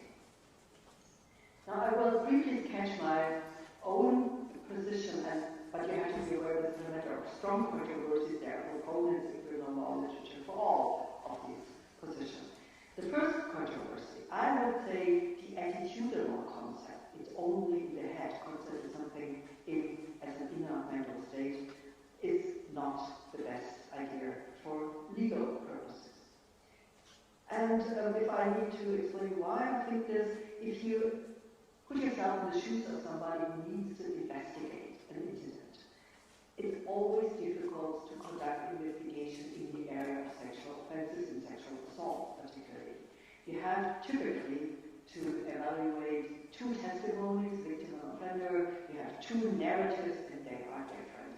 One person says, well, she said no. The typical narrative will be that the defendant, who is typically male, would then say, well, she said yes, or said, well, she wanted it. And the victim, the witness, when asked, would say, no, I did not want it, and I clearly indicated that I did not want it. So we have two stories. But from the investigator's point of view, this all becomes even more challenging if you have to ask about the inner, unspoken mental state. It's not always easy to communicate what inner mental states have been, let's say, 6 months ago. It's somewhat more straightforward and more easy also for the communication and thus for the investigation to ask, what did you say? What did you communicate? Rather than what did you feel or how was your attitude. These are the more difficult questions. So ask straightforwardly the victim, the witness, victim, the witness, tell me what did you say, tell me what did you communicate in other words than words, in other ways than words. And also from the position of criminal lawmaking, an attitudinal concept can lead to very problematic outcomes if errors are not assessed according to a reasonableness standard, which is the case in German and Spanish law, for example. I will come back to that, where the rules of errors are very generous, other than in English law. In Germany, rules of errors work in favor of particularly ignorant, particularly careless persons, because our system accepts any error, the most stupid, the most egoistic error you could imagine, if the person if the defendant can convince the court that he did believe that stupid thing, then he will be acquitted. Even if everyone else knows the victim communicated, but the defendant did not see it, and if you have an attitudinal model, it would mean that the attitude of the victim matters and that the defendant's the inner attitude matters, which is not a good idea from the point of errors. So much I prefer the performative and expressive model, not the attitudinal model. And if you take that starting point, then the next, and that's the most heated debate, is what kind of communication do we require by law? Do we require a yes? The other person must positively signal, I do want this, or do we focus on signs of rejection? The no means no model. And there's a huge difference in the outcome if the complainant, if the victim has communicated nothing. If a person stays silent, passive, did not communicate her attitude, her opinion regarding sexual contact, and we often have these cases in situations which are called danger rate. If somebody who looks at this situation could think, well, maybe, perhaps, this could be a consensual encounter, but we don't know, because one of the persons remained, as I said, silent and passive. Now, how should the criminal law deal with such situations? Should the criminal law presuppose communicative obligations on part of the victim? Do we have the obligation to say no? Or does the other person has to have the duty to ask for permission? And proponents of the OES proposed tend to argue, my students typically argue, that no one has the obligation to protest if sex is unwanted. It's the other person who has to ask if the situation was unclear. And as you have listened to Jonathan, you heard that his opinion as well. If we talk about moral philosophy, if we talk about moral evaluation, if we talk about education, I perfectly agree. We should teach ourselves, the persons around us, ask if the situation is unclear. Otherwise, what you're doing is morally wrong. However, this is where I deviate from Jonathan's view. I would emphasize the criminal law is different from morality. Criminal law regulates interactions between citizens in a highly selective way. So I believe in the ultima ratio principle, which has good reasons for the criminal law. And if you take that kind of view, you could argue, and I do argue, that if it comes to the citizen's duty and if it comes to the criminal law, and you leave morality behind, you ask what can citizens from each other expect from each other, and when do citizens have the right to call for the criminal punishment, or harsh punishment of the other person, then it can be expected to give a small sign of rejection if you do not want to. If the situation remains ambiguous, observer, which I'm just like to say, but perhaps this was a consensual encounter. Well, then it does not seem fair to punish the criminal offender with harsh punishment if the other person could resolve the situation by simply saying no or by simply shaking her head. Again, the offender behaves immorally, but for the criminal law, we could say, well, if the situation could be solved easily in another way, then we do not need the criminal law with its really tremendously negative impact on offenders, and also it's a very costly, a very expensive system. Criminal law should only be applied if it's absolutely necessary to dissolve conflicts.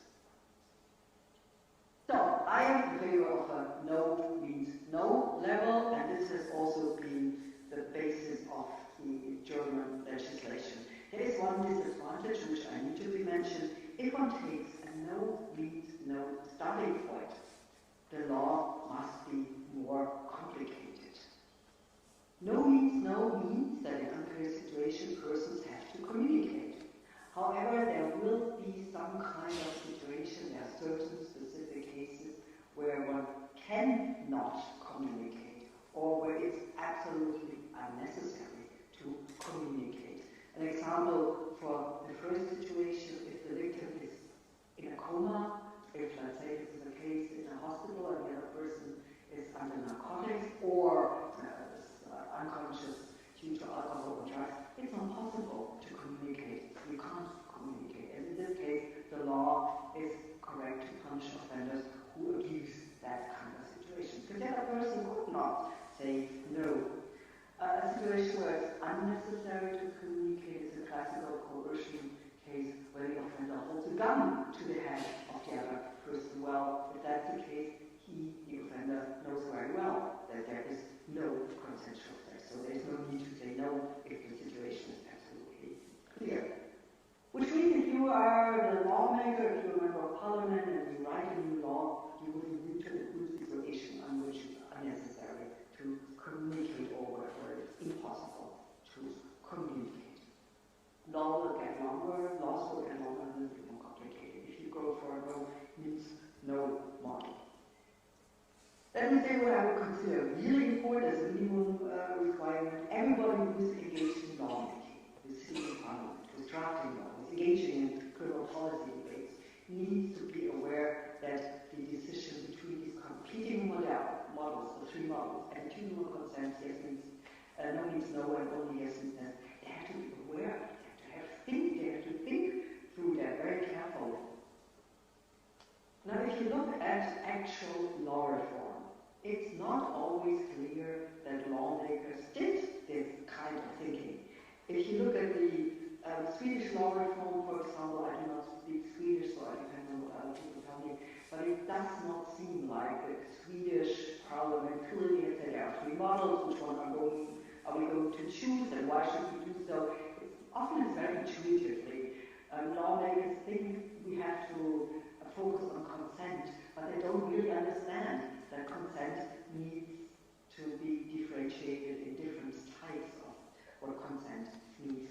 Also, I'm under the impression that the English lawmaker in 2003 did not clearly think about what consent means. It's always been a matter of reconstructing afterwards. Now, what do laws actually say?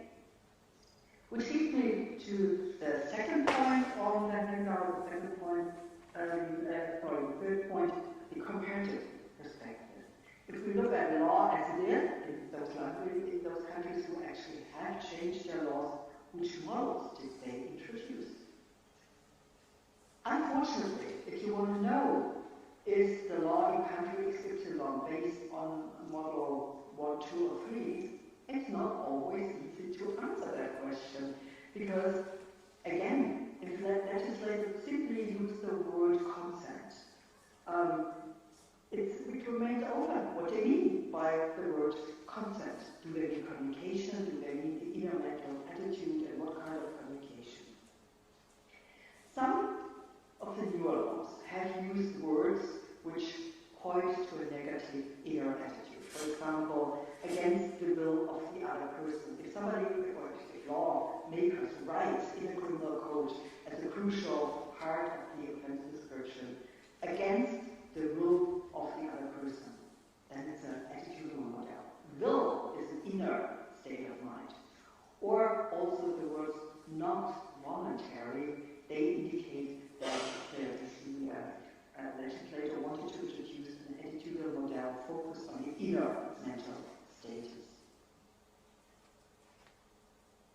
Some newer laws have used the word voluntary.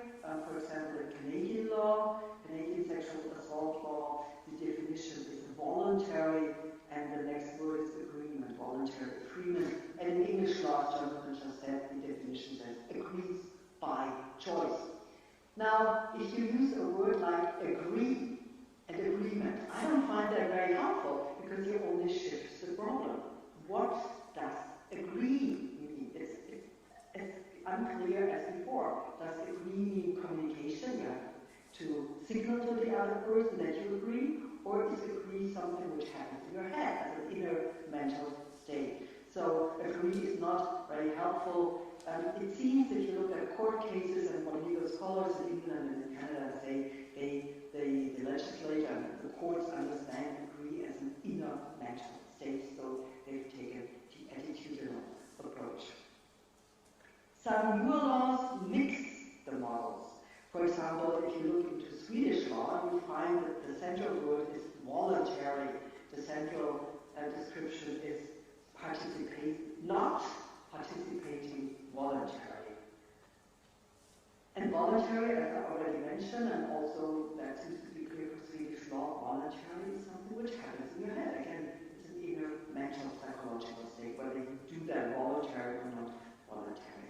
However, Swedish law then combines this general description of participating voluntary with a second way of description. It says, when assessing whether participation is voluntary or not, particular consideration is given to whether voluntary was expressed by word or deed. So it combines voluntariness as something which is in the victim's head with an expression. So this could be called a mixed or hybrid model. What I would like to emphasize is a common judgment I've read several times in the press and I've heard in discussion that people would say Sweden has a only yes means yes model. That's wrong. It's not a convincing description. The core of Swedish law is an attitudinal model. If the defendant can make under Swedish law the claim the victim wanted it, she did it voluntarily because she wanted it in her head, then it would be voluntary participation. And if the court believes that, or if the court applies the in dubio pro reo principle, then it would need to acquit the defendant because it seems that the other person was acting voluntarily. So it's not a yes model. German law also has a hybrid model. In German law, the core offense description is against a person's discernible, that's a complicated English word, recognizable word, against a person's recognizable will. So the core is will, against the person's will. But the crucial point in German law is against the recognizable will. It's not sufficient if it's against the inner will. It must also be expressed to the outside world. If an objective observer, a hypothetical objective observer, did not see anything which was an expression of the inner will, this would not be a sexual assault. Unless, as I already mentioned, it was impossible to communicate or unnecessary to communicate. But for the standard case of sexual assault based on no means no, if there is nothing visible, nothing which could be recognized from the outside, it's not a sexual assault. How would a performative model look like with only performative, no reference to inner state of the victim? We can find that in most recent reform in Spanish law. Spanish law now contains the following definition: consent is present only when it has been manifested free like act that express clearly the person's will. There's a crucial word in this definition, manifest, express. So the Spanish law makes it clear this is an expressive model, it needs to be expressed, and we need to express, the requirement is for not being punished that a positive will must have been expressed. So we now have only yes means yes model in European law, but all in all it's rare. Most of the European models do not apply only yes means yes so far, but have mixed models, attitudinal models, or like German no means no. The next point I have to go through that quickly is another important point in law is always how do we protect vulnerable persons? How should criminal laws deal with adults which have severe mental disabilities, who are severely drunk, or in other ways intoxicated, have taken drugs, etc.? How do social hierarchies matter? For example, the boss and employee relationship, and also a question which is interesting, do we need sexual abuse as a category if it comes to children and juveniles? Under a traditional approach, exploiting other person's severe mental disability was called sexual abuse. Most traditional laws had some kind of norm which was tied to sexual abuse of handicapped persons or sick persons in several combinations. In Germany, in 2016, we abolished the sexual abuse norm.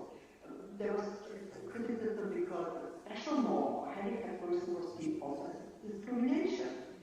And as we have seen in the public discussion in Spain recently, the issue of labeling is important to the public. The message, this is sexual assault, has a different meaning than the message, this is sexual abuse.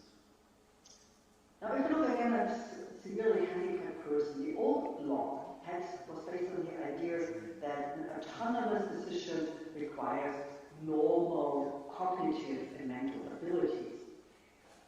Now, this old law, with this strong idea everybody has a certain cognitive threshold to be able to have to consent into sexual activities, had created a problem because it effectively blocked certain adults from all kinds of sexual activities, even if persons with severe mental handicaps really wanted to have sex because of their own needs and desires.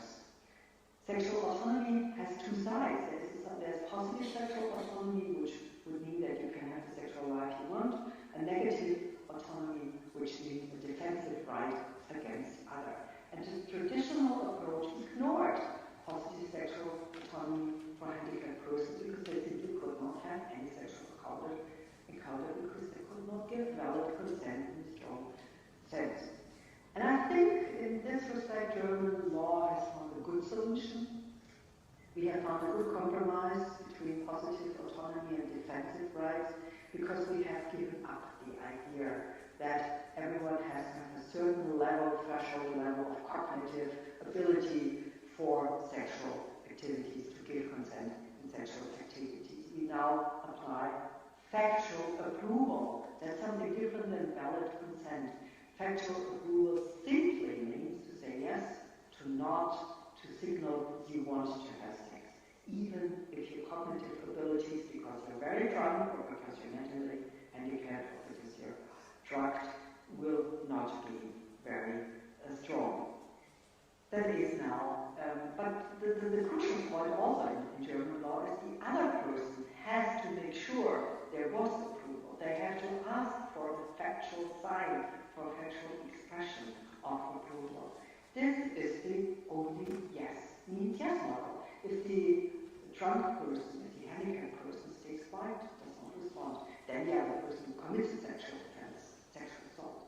However, if the communication is clear, if the other person has said yes, then or is communicated who wanted sex, then the other person can participate in sexual contact without being punished for sexual abuse or sexual assault.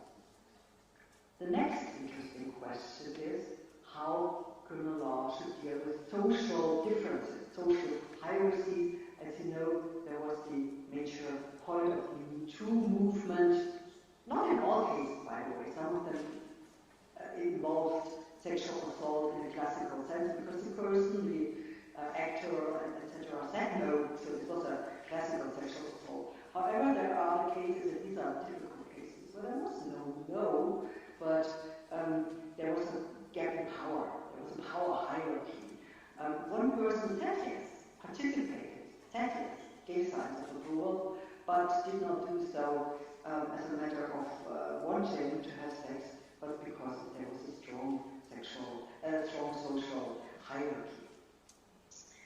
Now, some of the newer laws, if you look at Swedish law and also at Spanish law, they have used terminology which uses words that express such gaps.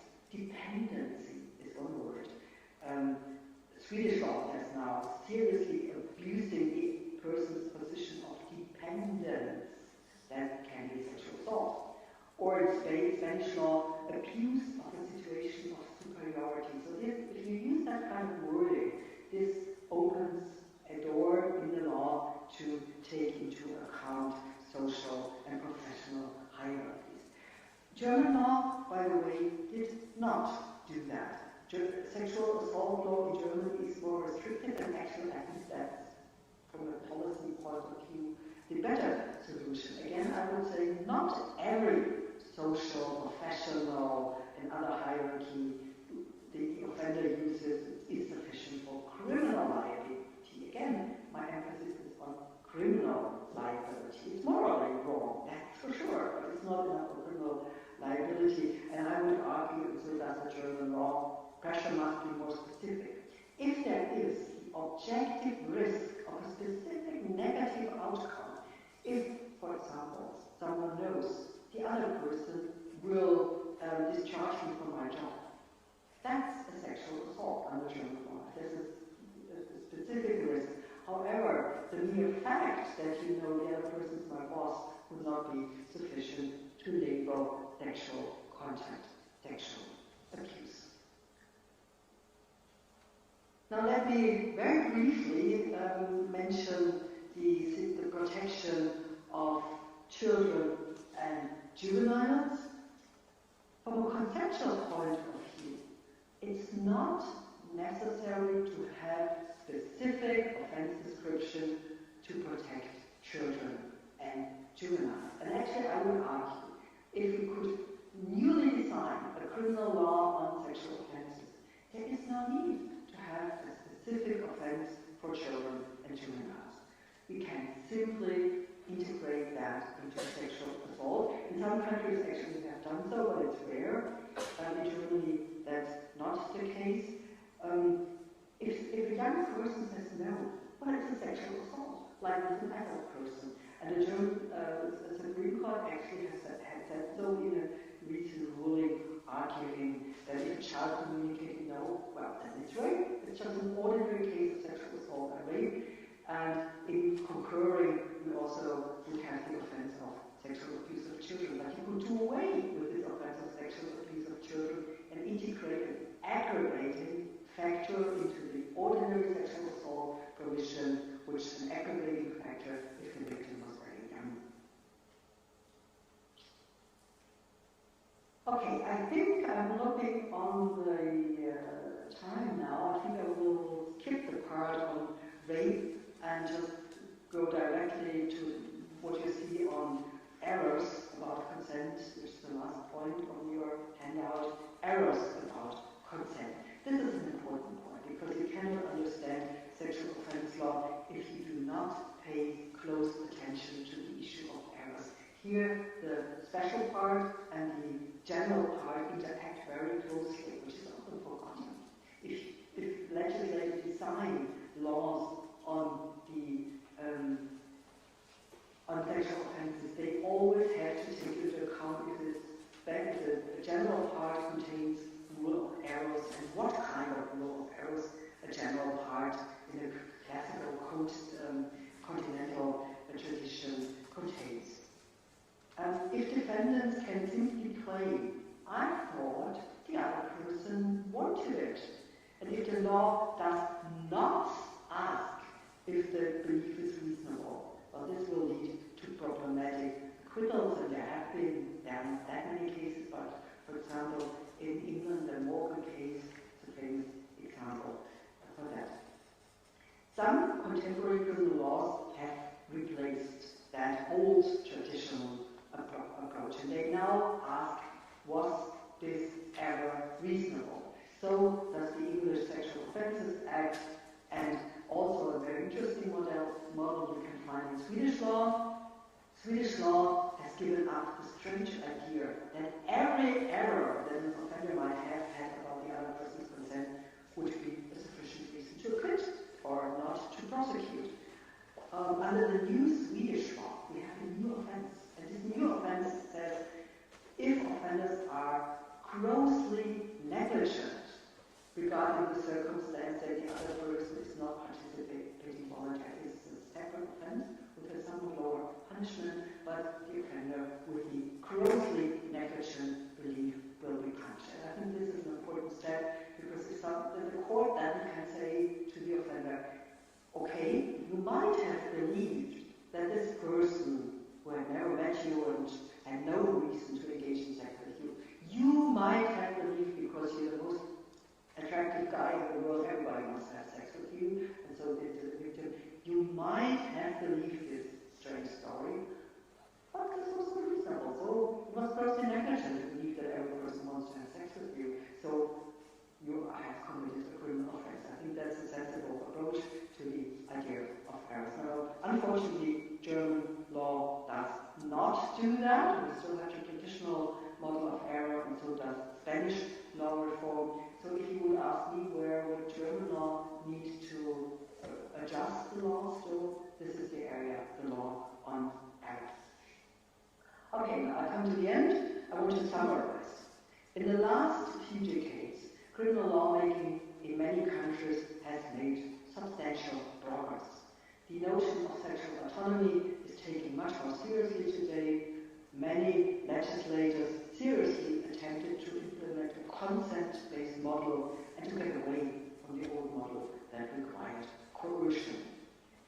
As an advice on the level of criminal policy, I again would like to emphasize, this is my opinion, that not every case which deserves moral and political criticism as sexual exploitation automatically justify using the criminal law.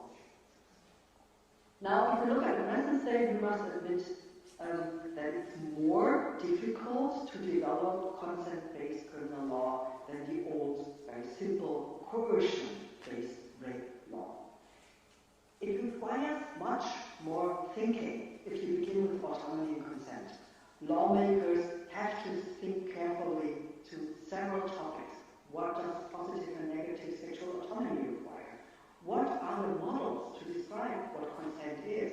And they have to pay a lot of attention how to put the words in the law, how to formulate new offense descriptions. Not easy, it's challenging, and it needs time and thought to achieve good law reform. And unfortunately, it has not always worked out in practice. There are several reasons: heated public debates, political rifts, not enough time. Often there is a small window of opportunity where political parties or politicians say, now we can reform the law. These windows of opportunity, they tend to close again rather soon. So, but still, I would insist on giving this advice to all lawmakers. Take time. Look at the whole section of sexual offences, not on some offence description only. Take time. And I also would say to politicians in general, but also to some of my colleagues, if you want to get good law reform, it's also essential to keep emotions down, to not let political debates overheat, to look carefully, systematic, without too much emotion on what autonomy is, what consent is, and how we can turn all of this into sensible criminal laws. Thank you for your attention.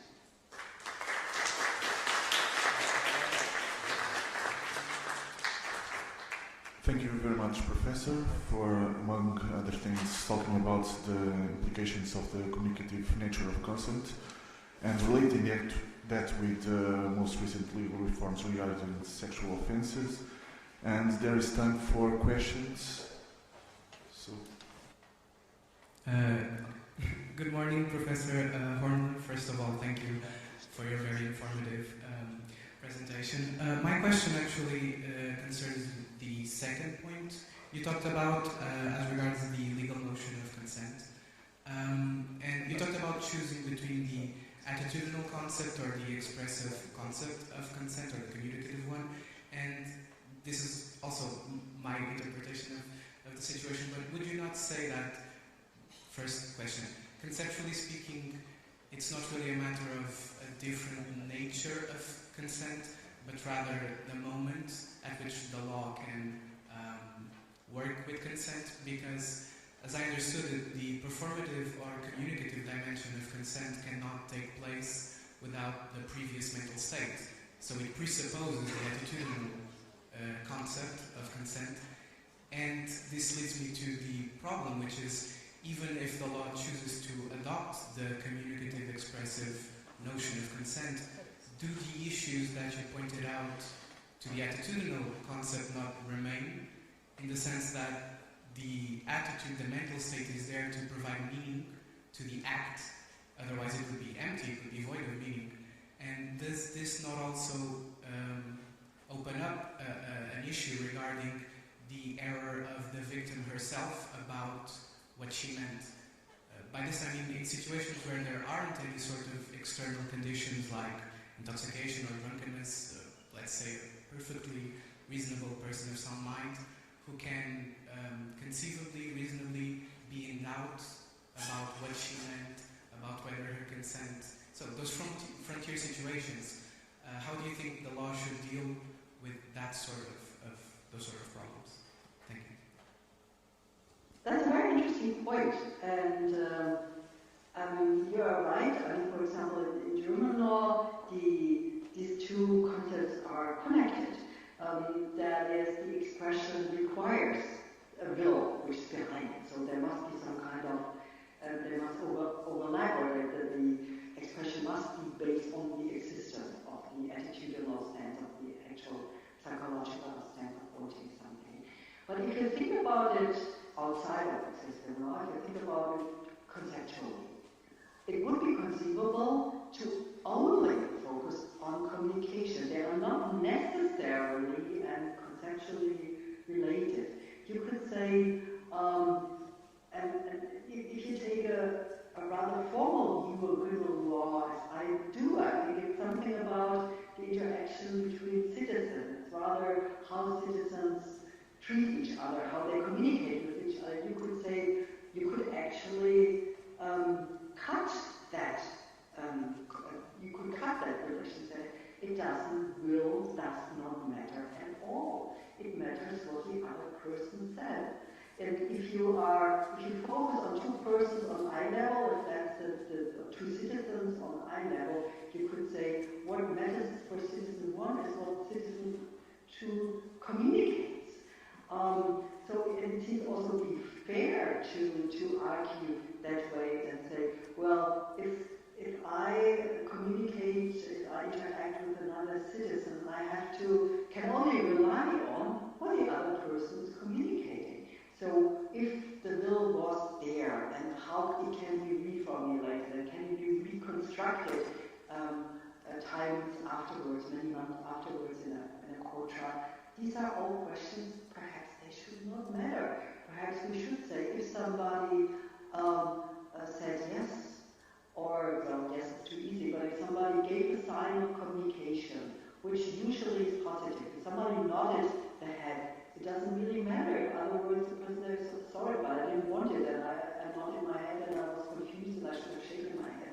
Perhaps it would be fair for the other person to say, everyone must rely on that the signals we give, the communication we give, is to be taken at face value, what it is. If you nod your head, you signal approval, and that's sufficient for the other person to engage in sexual contact. It doesn't matter what the true will or the the actual inner mind is. So I would be willing to go that radical step, which is the communication matters. The inner will is not really important. I know this is quite a radical position. It deviates from a lot of what traditional criminal law thinks. Very much focuses on mental states, but it's not conceptually necessary. That would be my argument. Good morning. Thank you for your excellent presentation and for the comparative perspective you presented us. I have a question regarding the directive proposal of March 2022 regarding violence against women and domestic violence. And my question is about Article 5 and what kind of consent model do you see there regarding, well, taking into consideration all that you have shared about consent models? What is your perspective on that? Thank you. Oh, can you brush on my memory, please? I looked briefly at that directive proposal. Okay. I was trying to access to read the article, but Lex Europa is now down, so I cannot read it. I'm sorry. Maybe I can go after that. But is around consent, but without any kind of concretization when comparing with all that you have shared and all the alerts you have shared, focused on the legislator. I mean, it's quite typical for international documents and international treaties and directives, in that case European framework, to speak about consent in a very broad way. And because what I just asked for, that lawmakers should be aware of the ambiguity of consent. That's not common knowledge, and very often lawmaking or political proposals follow the simple idea we just have to use the word consent and everybody knows what we're talking about. So, I will look it up after our session. Please do write me an email. What about that? And I will look it up again, and it's an important question, so I need to thank you. I think that your suggestions and concerns should be the ones of the European legislator also. But from my experience, that doesn't happen. So thank you so much for your thank you so much for your alerts. So we now have to move on to the next talks. We thank very much again Professor Tatjana Herring. It was a pleasure. Yeah, thanks. I would have loved to come to Lisbon. I couldn't make it this week because I had too many obligations here. But I wish you a successful conference and thanks for inviting me. Bye-bye. Thank you very much. Então passamos agora para a última apresentação desta sessão da manhã, a cargo da professora Doutora Maria Fernanda Palma. Dispensa qualquer apresentação, vou só fazer as referências que já todos conhecem. Professora catedrática das cadeiras de Direito Penal 1 e 2 aqui na Faculdade. Ensina igualmente ou leciona nos seminários do mestrado e doutoramento de Direito Penal, Teoria da Justiça e Filosofia do Direito. É presidente do Instituto de Direito Penal e Ciências Criminais e Diretora do Centro de Investigação em Direito Penal e Ciências Criminais. Foi juíza do Tribunal Constitucional, como todos sabem. Os manuais são claramente conhecidos por todos. O seu livro, O Princípio da Desculpa em Direito Penal, igualmente bastante conhecido. Incontáveis publicações, conferências, é impossível referir todos. Alguns artigos que possam estar direto ou indiretamente relacionados aqui com o nosso tema, por exemplo, o mito da liberdade das pessoas exploradas sexualmente na jurisprudência do Tribunal Constitucional, os temas e os problemas das propostas relativas de 2019 sobre a violência doméstica e crimes sexuais, o problema do sistema imposto pelo problema da violência doméstica, enfim, só algumas amostras. Eu então passo a palavra à senhora professora, por favor. Boa tarde a todos, aos colegas que aqui estão presentes. Peço desculpa ao Prof. Jonathan Herring e à professora Tatjana Hörnle, que, portanto, não sei se a professora está, que já continuará ligada, penso que já não, mas tenho o meu texto em inglês, enfim, prima facie, não é? Prima facie, ainda não revisto, mas portanto, o professor Jonathan também possui o texto e, portanto, eu irei falar, obviamente, na língua que me é mais confortável, que é a língua portuguesa. que aliás é a minha língua.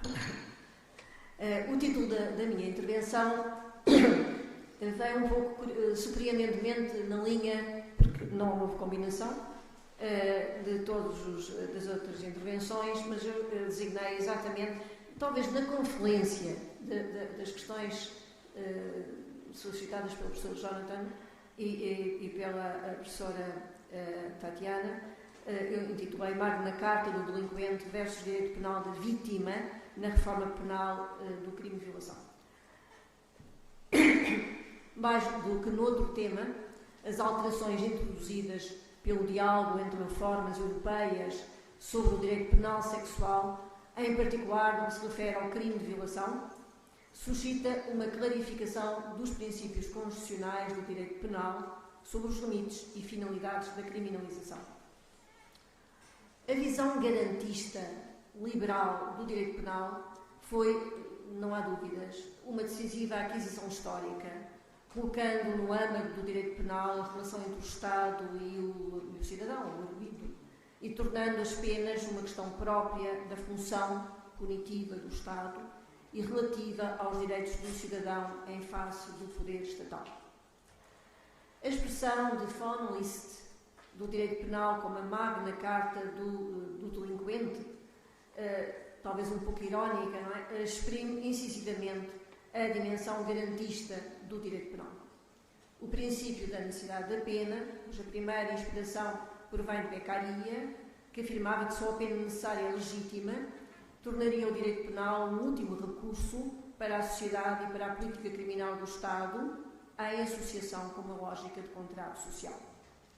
Neste modelo ideal, o direito penal sexual não teria um grande protagonismo, pois dissolvia-se nos costumes, na moralidade sexual dominante e poderia facilmente ser minimizado como comportamento do campo da moralidade ou das relações privadas. Este modelo não foi verdadeiramente superado na primeira grande reforma portuguesa do século XX, realizada em 1982, com a integração dos crimes sexuais nos crimes contra os fundamentos ético-sociais da vida em sociedade, em que a intervenção do direito penal no campo sexual, curiosamente, é um modelo que eu diria algo, enfim, estatizante, se justificava não propriamente nos direitos, o modelo iluminista, isto eu queria dizer, alguma inspiração talvez na tradição de Freire, se justificava não propriamente nos direitos da vítima, mas sim na monocromática organização ética da sociedade.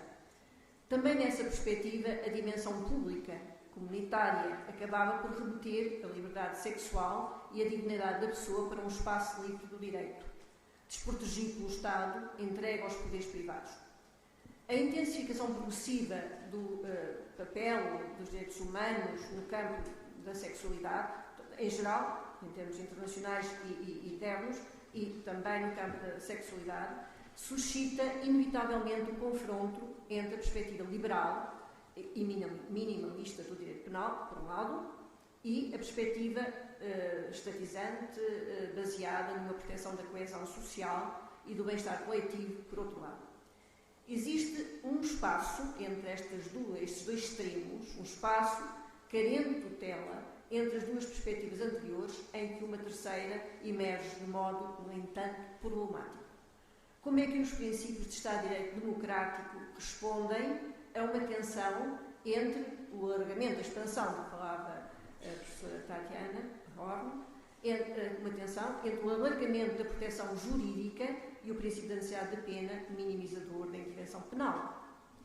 A questão anterior obriga-nos a reconstruir a natureza dos bens jurídicos envolvidos nos crimes sexuais como aspectos essenciais da identidade pessoal, condições do reconhecimento de si mesmo como pessoa autónoma e digna, muito para além da mera imagem social, mas algo determinante da base existencial, fala-se muito hoje da base existencial, necessária para ser-se livre e se poder desenvolver as capacidades adequadas a uma vida digna de ser vivida. A autonomia sexual e a inviolabilidade da sexualidade ascendem a um patamar de valor essencial e objetivo, a par da vida, da saúde, da integridade física, que requerem uma proibição penal dos comportamentos.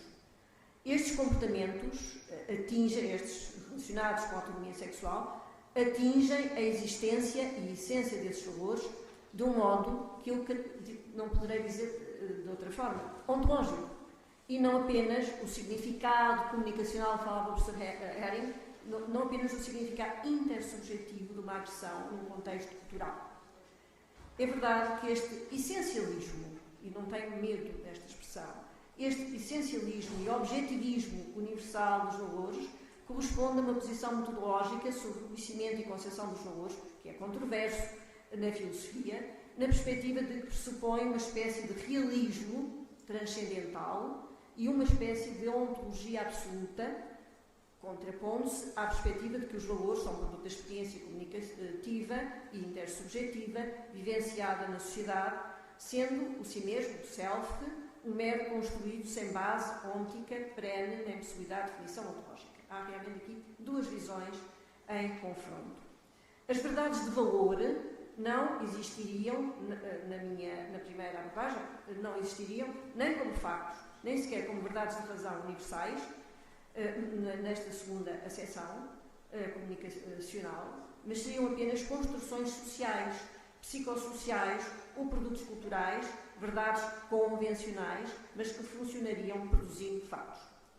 Esta última espécie de leitura da representação do mundo e do mundo representado subtrairia a todos os valores qualquer objetividade universal e faria depender de contextos mutáveis no espaço e no tempo a identidade valorativa dos comportamentos, o que em última análise justificaria a criatividade legislativa sobre o que seja qualquer crime, até o próprio homicídio, a lesão da integridade física ou o crime de violação. O relativismo correspondente em parte à evolução e diversidade do direito, afastando plenamente o problema da verdade e relacionando a validade das normas com premissas sistemáticas, variáveis, escolhidas, não obrigatórias, mesmo que seja aceitável no plano da teoria do conhecimento, da epistemologia, tem contra si uma necessidade lógica que caracteriza o papel histórico e a ideia de direito. A autovinculação dos destinatários do direito no plano da razão, sobrepondo-se a quaisquer outros imperativos sociais, políticos ou morais, decidindo definitivamente conflitos.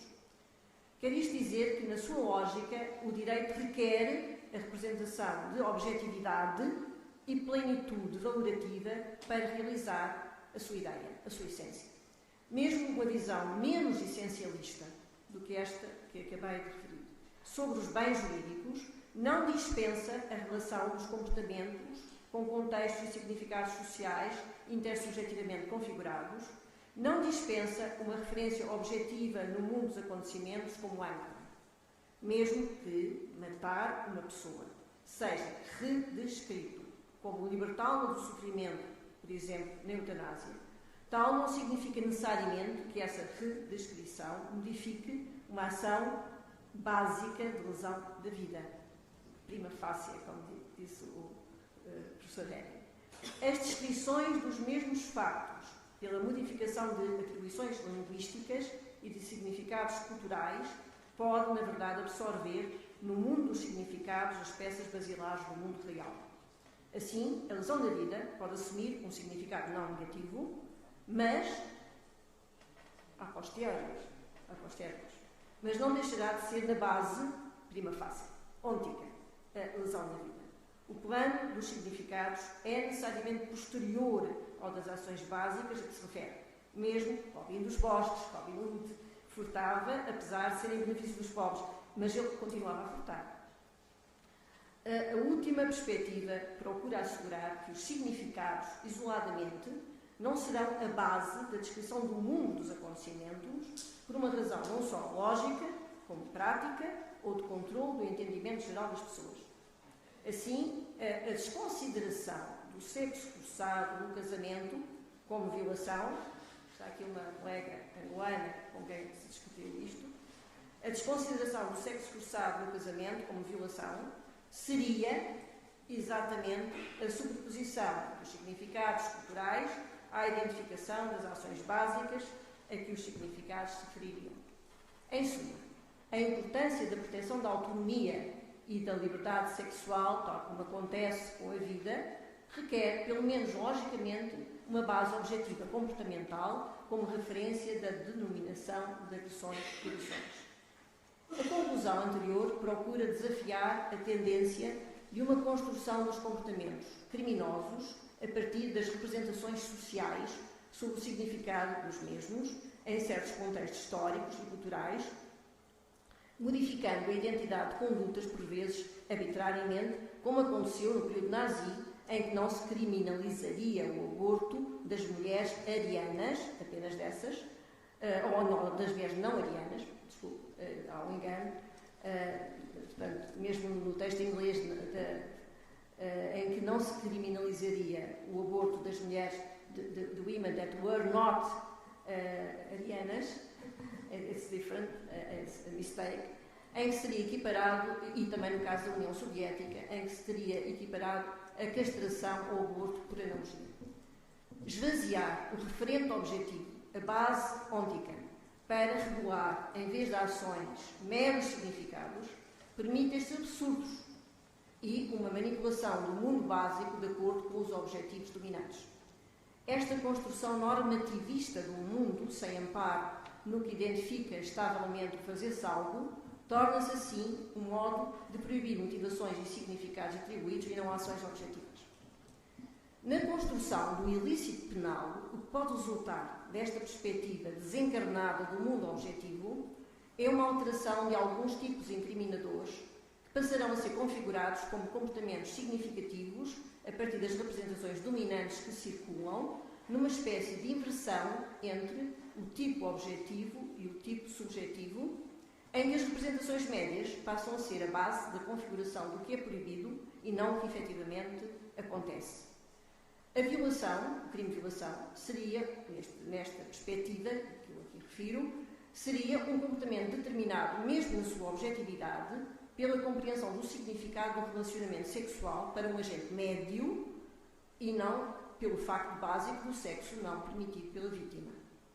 Diferentemente do homicídio, em que é geralmente insustentável que o ter-se matado outra pessoa na sua descrição dependa da representação média ou mesmo de um sistema de valores, no crime de violação, tradicionalmente, o significado das representações médias subjetivas, tradicionalmente masculinas também, parece poder reconfigurar a descrição das ações objetivas, admitindo-se que um erro sobre o consentimento se identifique com a total atipicidade, isto é, se identifique com o não preenchimento do tipo. Há, assim, uma superposição tradicional da representação subjetiva média à factualidade objetiva. A questão que justifica implicitamente parte da controvérsia nas reformas europeias tem a ver com esta superposição do subjetivo ao objetivo e uma certa anulação da importância decisiva da vontade da vítima, expressão da sua autonomia, liberdade e dignidade, transfigurada na reforma portuguesa por inspiração na reforma alemã em vontade cognoscitiva. Portanto, não se utiliza, de facto, no sistema português, qualquer modelo de consentimento com muita clareza.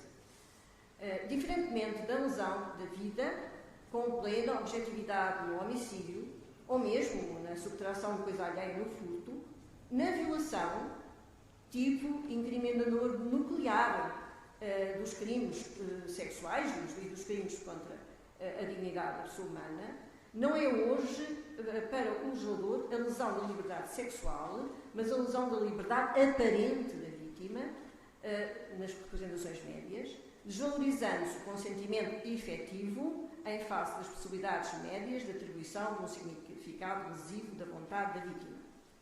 Poderá sustentar-se que esta subjetivização do significado lesivo dos comportamentos sexuais, acarretando uma descrição objetiva do tipo incriminador, resulta da natureza das condutas de intercâmbio sexual. Mas a questão decisiva será saber se essa via não degrada a proteção da vítima e desvaloriza no plano intersubjetivo a liberdade sexual afetada no seu núcleo mais importante no crime de violação. Respondendo à questão anterior, tornar a afetação da liberdade sexual algo subjetivo, a partir das representações médias, da atitude, no fundo, do próprio agente, e sobre as representações médias do agente relativamente à vontade da pessoa ofendida, não será, no entanto, apenas a contraface de uma atribuição às representações particulares da vítima da identificação dos factos, não se estaria apenas perante a solução que evitaria essa outra disponibilização subjetiva dos factos, quer dizer, é um argumento a favor da vontade cognoscível, enfim, do acento tónico nas representações médias, portanto, a perspectiva do arguido. Portanto, não estaremos aqui apenas a evitar uma excessiva subjetivização ou um predomínio, no fundo, das ideias absolutamente até portanto, controversas ou não compreensíveis da vítima, a própria factualidade típica. A esta pertinente questão só se poderá responder a partir da fórmula do consentimento efetivo da vítima, a meu ver. Na realidade, em comportamentos altamente lesivos da liberdade sexual, por se tratar exatamente de liberdade de expor do corpo, física e psiquicamente, o cerne da liberdade a ser protegida só pode residir na própria vontade e autonomia da pessoa envolvida, mesmo que incoerente e não plausível, ou mesmo que não seja conhecida, independentemente da interpretação sobre o significado social do interrelacionamento entre o agente e a vítima. Não se pode construir o objeto da ação, a parte objetivo do tipo, e o bem protegido, o bem jurídico protegido, a partir das representações sobre a vontade cognoscível, mas sim a partir da vontade efetiva. Daí que haja um erro fundamental, a meu ver, na construção que veio dominar na última reforma quanto ao crime de violação. Uma objetivação do comportamento proibido a partir da vontade efetiva implica uma reconstrução do tipo incriminador através da exigência de dissentimento, tornando a violação um crime em que o consentimento da vítima é central e não apenas a expressão da resistência ativa da vítima ou mesmo da tal vontade cognoscível. Nada justifica a diferença entre outros crimes contra a liberdade com intervenção do corpo da vítima, como as intervenções médico-cirúrgicas arbitrárias, por exemplo, e os crimes sexuais contra adultos em matéria de consentimento. Também nos crimes sexuais, a preservação da liberdade exige clareza quanto ao consentimento. Se é verdade que nas intervenções médico-cirúrgicas arbitrárias no artigo 156 do Código Penal português, apenas a impossibilidade de consentimento leva ao não preenchimento do tipo incriminador, mas apenas na perspectiva da proteção da saúde e da vontade hipotética da potencial vítima, no crime de violação, o interesse último da vítima paternalisticamente considerado não se distinguiria da sua vontade. Não é possível autonomizar, diferentemente pode acontecer no 156. Pois é nesta vontade da vítima que radica o valor ou desvalor da sexualidade. Feita esta análise sobre a essencialidade do consentimento nos crimes sexuais, justifica-se agora suscitar frontalmente a questão que deu o mote a esta apresentação. Estaremos, na matéria dos crimes sexuais, na questão do crime de violação, a inaugurar uma política criminal de orientação retributiva e a afastar-nos radicalmente de um direito penal baseado na necessidade da pena, da última ratio e da intervenção mínima. Engrossaremos ou expandiremos os tipos incriminadores, produzindo um efeito impeditivo de um funcionamento processual da presunção de inocência do agente, através de uma blindagem dos tipos incriminadores contra a invocação pelo agente das suas representações, semelhantes às de um homem médio sobre a vontade da vítima. Portanto, temos que considerar estas objeções, que são, obviamente, pertinentes, têm estado na origem das soluções do nosso legislador, bastante conservadoras, a meu ver. Na verdade, o princípio da presunção de inocência pode ser um argumento, quer dizer, nós não podemos construir os tipos de modo que eles já em si invertam a presunção de inocência. É um pouco este argumento. Na verdade, o princípio da presunção de inocência não é colapsa também para responder a esta objeção, ou pelo menos comprime-se quando os tipos incriminadores sejam construídos de tal modo que a ação seja reduzida a uma dimensão estritamente fáctica e em que o dolus in re ipsa se imponha. O aspecto performativo de que falou a professora Tatjana, embora, enfim, aqui eu utilizo numa perspectiva um bocadinho sui generis. Se o comportamento típico consistir na relação sem objetivamente ter sido dado consentimento, tal como na utilização de dados privados, o dolo basta-se com o facto do agente não ter obtido o consentimento. Esse facto objetivo dispensa a prova de uma representação mais clara ou sem dúvidas do agente. O dolo não corresponde a um momento mental autónomo do comportamento objetivo e factual. O dolo está na atuação do agente, nessa ausência de consentimento que foi revelada pelo comportamento da vítima.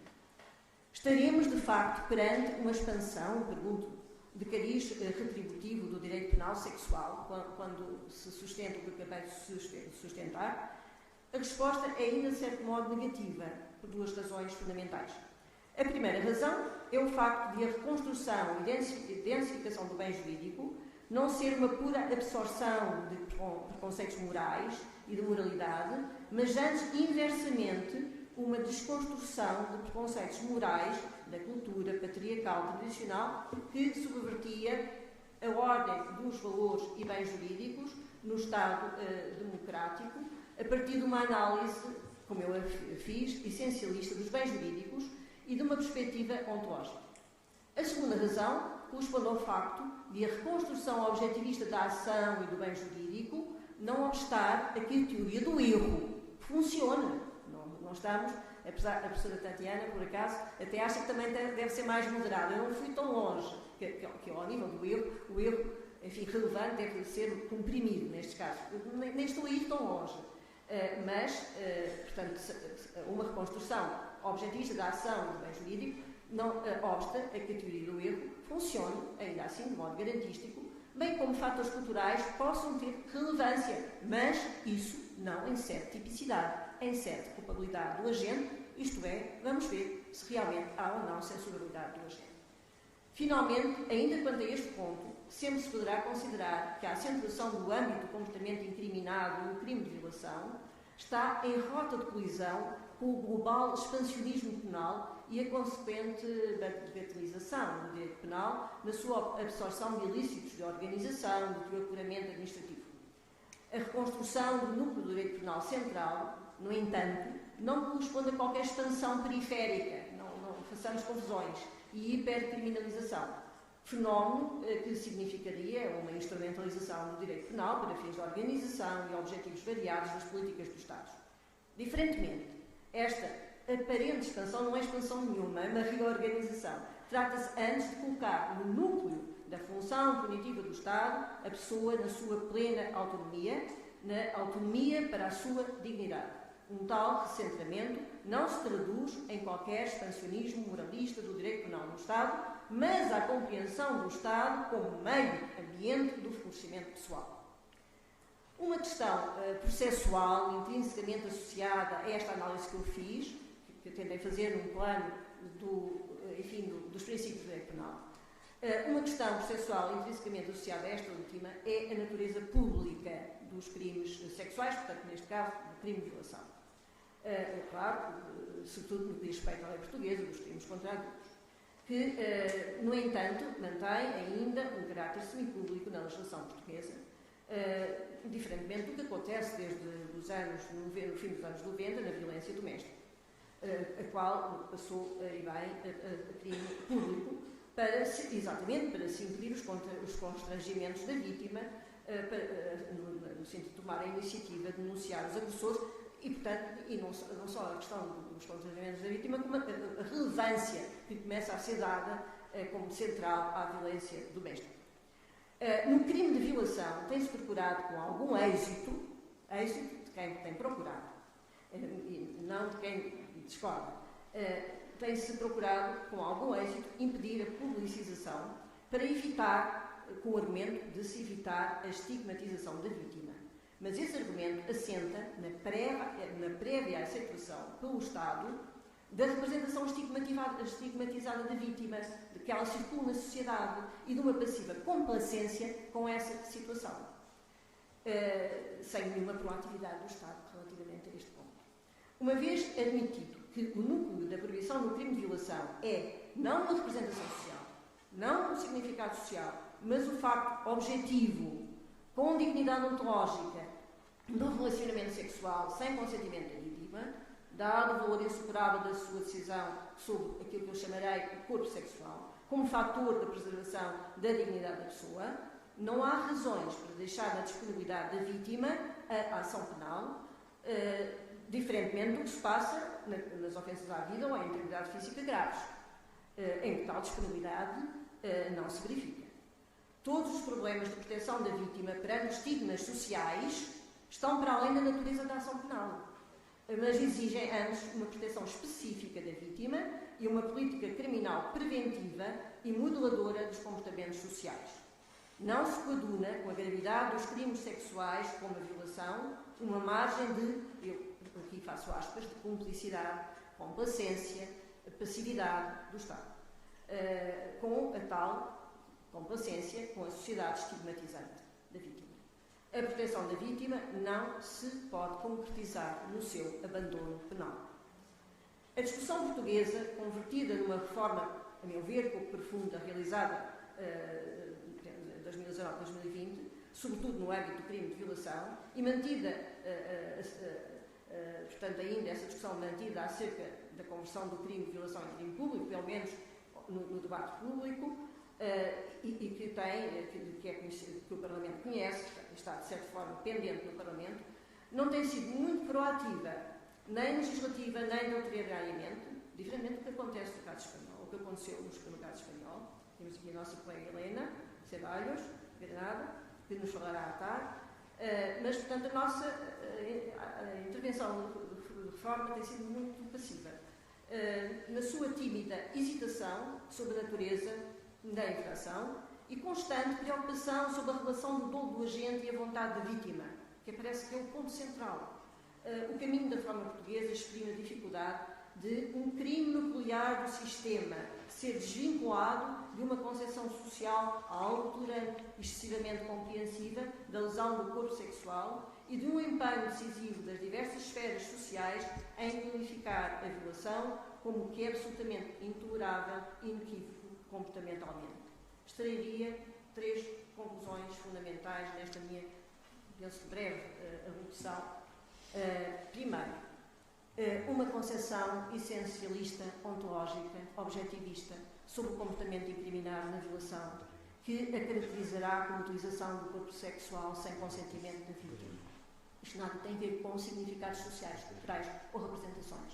A única representação aqui, enfim, acho que digo exatamente o que foi dito pelo professor Jonathan Herring, é a da vítima, não há outra. Segundo, para além desta, a segunda conclusão, uma expansão da conduta incriminada nesse crime nuclear, sem prejuízo da necessidade da pena, da exigência do dolo do agente e da presunção de inocência, sem abrir caminho nem à moralização, nem à banalização do direito penal, numa perspectiva de densificação dos bens jurídicos nucleares, suporte do Estado de Direito democrático. Terceiro, reconhecimento da natureza pública do crime de violação e, em geral, dos crimes contra a liberdade e a autodeterminação sexual. Muito obrigada pela vossa atenção.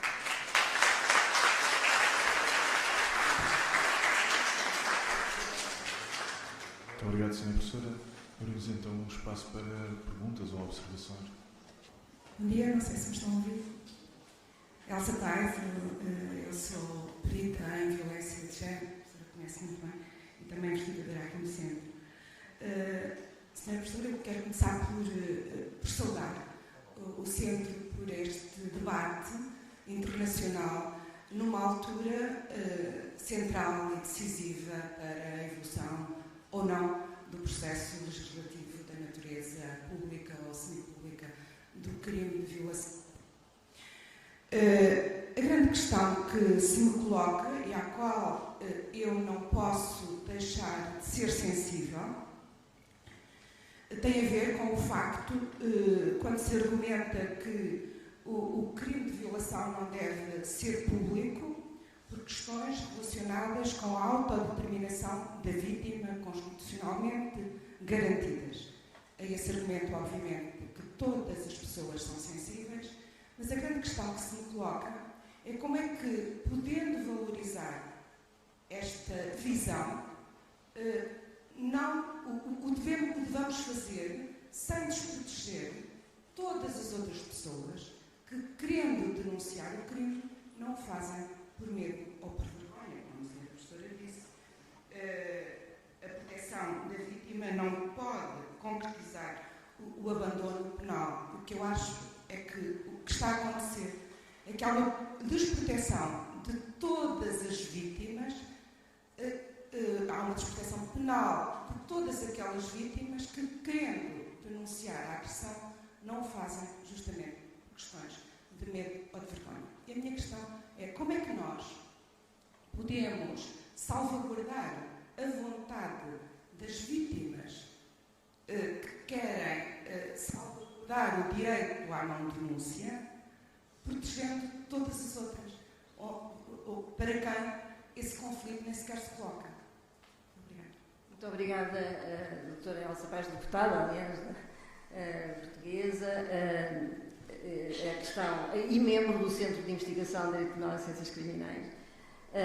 Nós estaremos mais ou menos de acordo, mas a questão que coloca é o argumento não tem pertinência, portanto nós não podemos vergar lá. Bom, é claro que contra esse argumento eu poderia dizer, bom, se eu for vítima de uma tentativa de homicídio, quer em termos domésticos, quer, espero que não em termos domésticos, quer não domésticos, ou de um colega de curso, espero também que não, e depois realmente, de facto, é coitado, enfim, o que é certo é que o Ministério Público não fica de mãos atadas. Quer dizer, não há nada que me permita fazer uma distinção em termos de relevância para o Estado de Direito, como pilar da dignidade da pessoa humana que assenta a nossa Constituição, entre a vida, as ofensas graves de integridade física e a própria violação, em que, como disse o professor Herring, portanto, há aqui uma prima facie, uma invasão do corpo sexual, em que assenta também a nossa dignidade. Portanto, este é o argumento, é a resposta mais fácil, porque são iguais. E porque na violência doméstica é o mesmo argumento. Portanto, mas, apesar disso, eu acho que nós devemos, serenamente, como foi, aliás, sugerido também pela professora, serenamente não quer dizer que seja sem emoção, eu acho que é serenamente, mas com emoção. Com emoção. Só tem essa pequena discordância. Tem que existir, através de outros meios de proteção da estigmatização da vítima, que não são através do abandono penal. Que são através do modo em que o julgamento a proteção da privacidade da vítima em termos do julgamento, a anonimização, enfim, há todo um conjunto de medidas e, sobretudo, a proatividade do Estado no sentido de que está a ser afetada na violação. O Jonathan Herring, depois eu te explicar-lhe o que é que estou a dizer, que ele não está a perceber. Mas disse-o, quer dizer, não é só o corpo da vítima que é a primeira coisa, é nuclear, mas é realmente a possibilidade de alguém violar outra, seja mulher, seja homem, isso não interessa. É alguma coisa que atinge, todas as pessoas suscetíveis portanto, daquele tipo de comportamentos, todos nós, toda a comunidade, não é? E um dos valores essenciais do Estado. Portanto, o Estado, tem que proteger a vítima e a proteção e a privacidade para ela não ser duplamente, lesada, e estigmatizada. Mas isso faz através de outros meios. Há meios no processo penal para o fazer. Podem-se inventar outros, podem-se criar outros, mas não significa que o Ministério Público não possa, atuar e representar, a acusação pública, a ação penal nos termos da Constituição. Eu acho que é um passo. Esta discussão, como já sou muito antiga, mais do que a senhora deputada, tenho que dizer isto, esta discussão foi tida, e a doutora Dulce, com a violência doméstica. É a mesma discussão. Só que, eu não sei, a violência doméstica é gravíssima. Mas, em termos de penas, se quisermos, portanto, violência doméstica sem outros crimes, não é comparável à violação. Aliás, as penas em Portugal, a meu ver, ainda assim, são baixas, comparando com o caso espanhol. Portanto, o que tem que haver é vergonha da sociedade e do Estado que admite que haja pessoas vítimas de violação que tenham vergonha disso.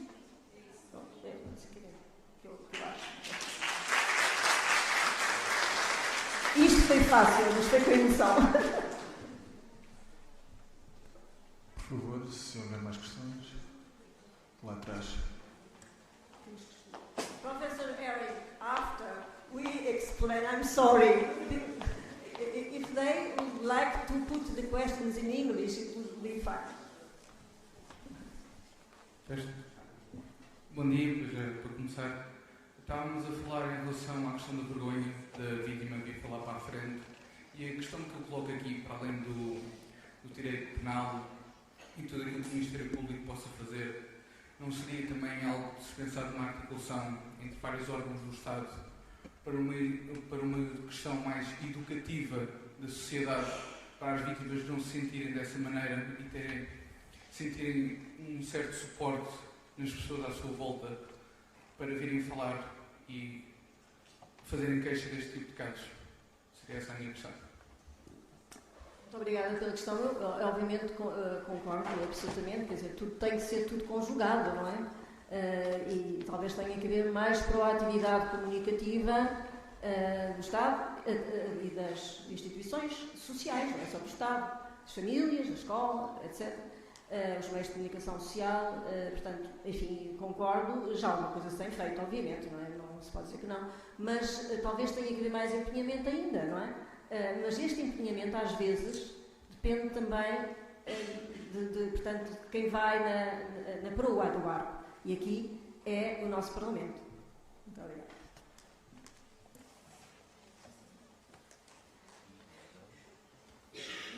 Bom dia, Sr. Professor. Apesar de concordar, de compreender perfeitamente os argumentos a favor desta questão de tornar público o crime, ainda antes, no modelo que nós tínhamos da violência, havia decisões dos tribunais bastante chocantes, como, por exemplo, o acórdão de sedução mútua. Portanto, a minha pergunta é, no modelo do consentimento, provavelmente ainda vai ser mais difícil de provar que houve uma violação. Como é que podemos obrigar, face a esta jurisprudência por vezes chocante, como é que podemos sujeitar uma pessoa que depois de ter sido violada a um tribunal contra a sua vontade, sabendo que é muito possível que o tribunal declare que ela não foi violada, pelo menos nos termos penais, e que isso pode ser uma marca para toda a vida, para além do crime que já ocorreu?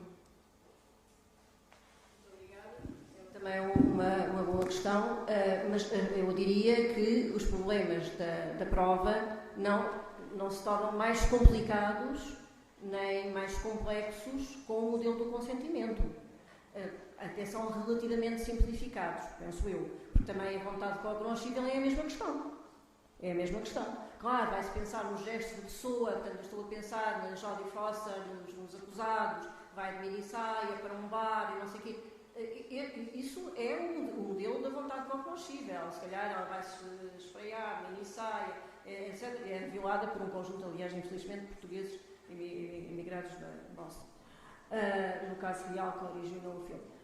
Eu diria que o modelo do consentimento, em certos aspectos, pode simplificar. Pode simplificar. Claro que haverá dúvidas, haverá situações de dúvidas, mas um modelo de consentimento que exige, como o professor Herring, portanto, que haja com que um ato de um consentimento forte. Não é um consentimento fraquinho, é um consentimento forte. É alguma coisa que não tem que ser por escrito, não é? Não tem que ser por escrito, mas é alguma coisa que tem que ter existido, não é? Que tem que ter existido. Podemos dizer, bem, isso é palavra contra palavra. Bom, também é verdade que a vontade cognoscível não se complica. A coisa não se complica. Eu penso que até em certos casos pode tornar mais simples, porque na realidade é a vontade da vítima, não é a interpretação da vontade da vítima. Porque pode haver erro, sem dúvida, o erro excluirá eventualmente a responsabilidade, mas isso é um outro plano, não é? Portanto, nós não podemos aqui presumir que a vítima consente. Pelo contrário, aqui a presunção é que sendo um ato desta natureza, tal como nas intervenções médico-cirúrgicas, não é? Aí tem de haver uma declaração escrita, mas tem que existir uma comunicação cabal, não é? Do consentimento. E, portanto, se ela não existiu, o agente, enfim, está em maus lençóis. No modelo de consentimento, não sejamos ingênuos. O modelo de consentimento, bem aplicado, vai alargar as possibilidades de incriminação. E, portanto, claro, as defesas é através do erro, eventualmente. Mas não vamos estigmatizar mais a vítima se o modelo for o do consentimento. Pelo contrário, quer dizer, se for o modelo for o do consentimento, o agente tem há mais exigência sobre o agente para demonstrar que houve consentimento, não é? Para demonstrar que houve consentimento. Eu, enfim, acho que haverá problemas, veremos todos estes casos que agora foram referidos, que o modelo de consentimento criará, mas a vontade de cognoscível cria mais e, sobretudo, era o ponto fundamental da minha conferência, não era realmente a questão da publicidade. A questão fundamental da minha conferência é a de que nós não podemos substituir a uma invasão do corpo sexual contra a vontade, ainda que inesperada, da vítima, como o que aconteceu, como facto típico, o seu significado social. Quer dizer, não podemos pôr o carro à frente dos bois, se não posso dizer isto em português, não é? Não podemos pôr o carro à frente. Não. Efetivamente, os bois sabem o que aconteceu. Aconteceu mesmo. A pessoa não queria, não soube comunicar, não comunicou bem, muito bem, mas isso aconteceu. Agora, num segundo momento, o agente tem, obviamente, todos os meios de defesa, nomeadamente através do erro. Muito obrigada.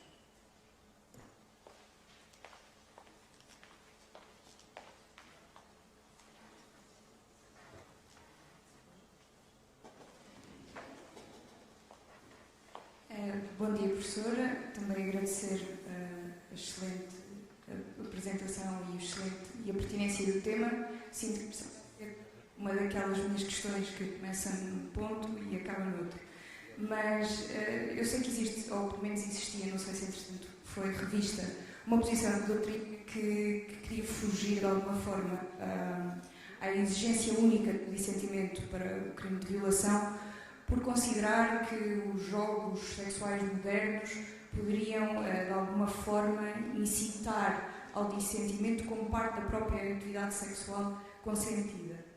E a minha questão aqui parte desta postura doutrinária para perguntar se faz sentido, mesmo assim, falarmos em existência de limites ao próprio consentimento na atividade sexual. Isto porque existe esta discussão entre se a atividade sexual consentida, mas que seja cabalmente estranha à maior parte das pessoas, poderá ser ou não considerada um crime de violação, independentemente da existência de consentimento de todos os envolvidos. Ou seja, não é pegar no argumento de que os jogos sexuais modernos exigem algo mais do que o mero dissentimento, mas se existirão limites ao próprio consentimento para a existência de um crime ou não de violação.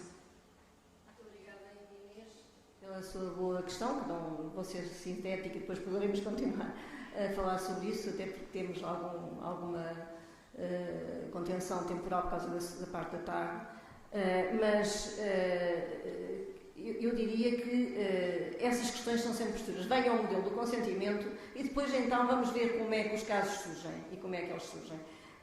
Porque a ideia de que os jogos de sedução, portanto, há aqueles consentimentos fingidos, ou dissentimentos, portanto, a pessoa é só por uma questão de sedução, isso já é uma ideia muito tradicionalista, claro. Também há outros comportamentos, das mais variadas espécies, conforme as ideias e os modos de relacionação das pessoas, mesmo jovens, enfim, terão.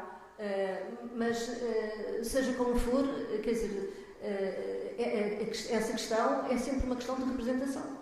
Quer dizer, se realmente não houve consentimento, não é?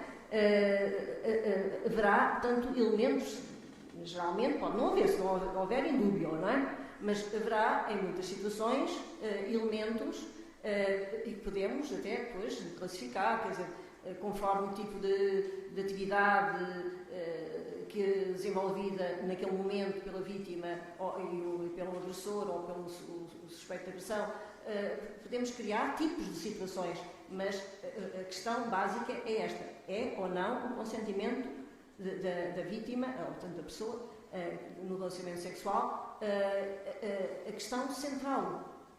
Se for essa a questão central, não vamos substituir por outra, porque nós também não vamos substituir uma lesão da vida, da integridade física ou outro qualquer bem jurídico pelas ideias que haja sobre ele. Portanto, mesmo estas questões, a discussão sobre a morte assistida, portanto, o suicídio assistido ou pela eutanásia, etc., obviamente nunca põe em causa que haja ali uma situação de morte de alguém, não é? Claro, o significado vai ser diferente se houver um pedido ou um consentimento, mas isso é dentro de determinados termos estritos e que realmente não deixa de haver morte de uma pessoa, não deixa de se ter produzido a morte de uma pessoa.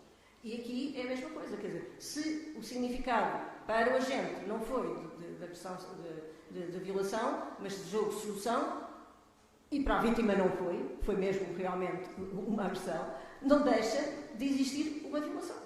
Depois ver-se-á se o agente tem razões suficientes para excluir a responsabilidade em termos de erro. Mas nunca através de representações de pessoa média. Isso aí não. Também, mais uma vez, através das concretas representações que o agente podia ter tido naquele contexto. Muito obrigada. Depois falaremos. Deixamos aqui então agora uma última questão do Dr. Duarte. Para terminar, por favor.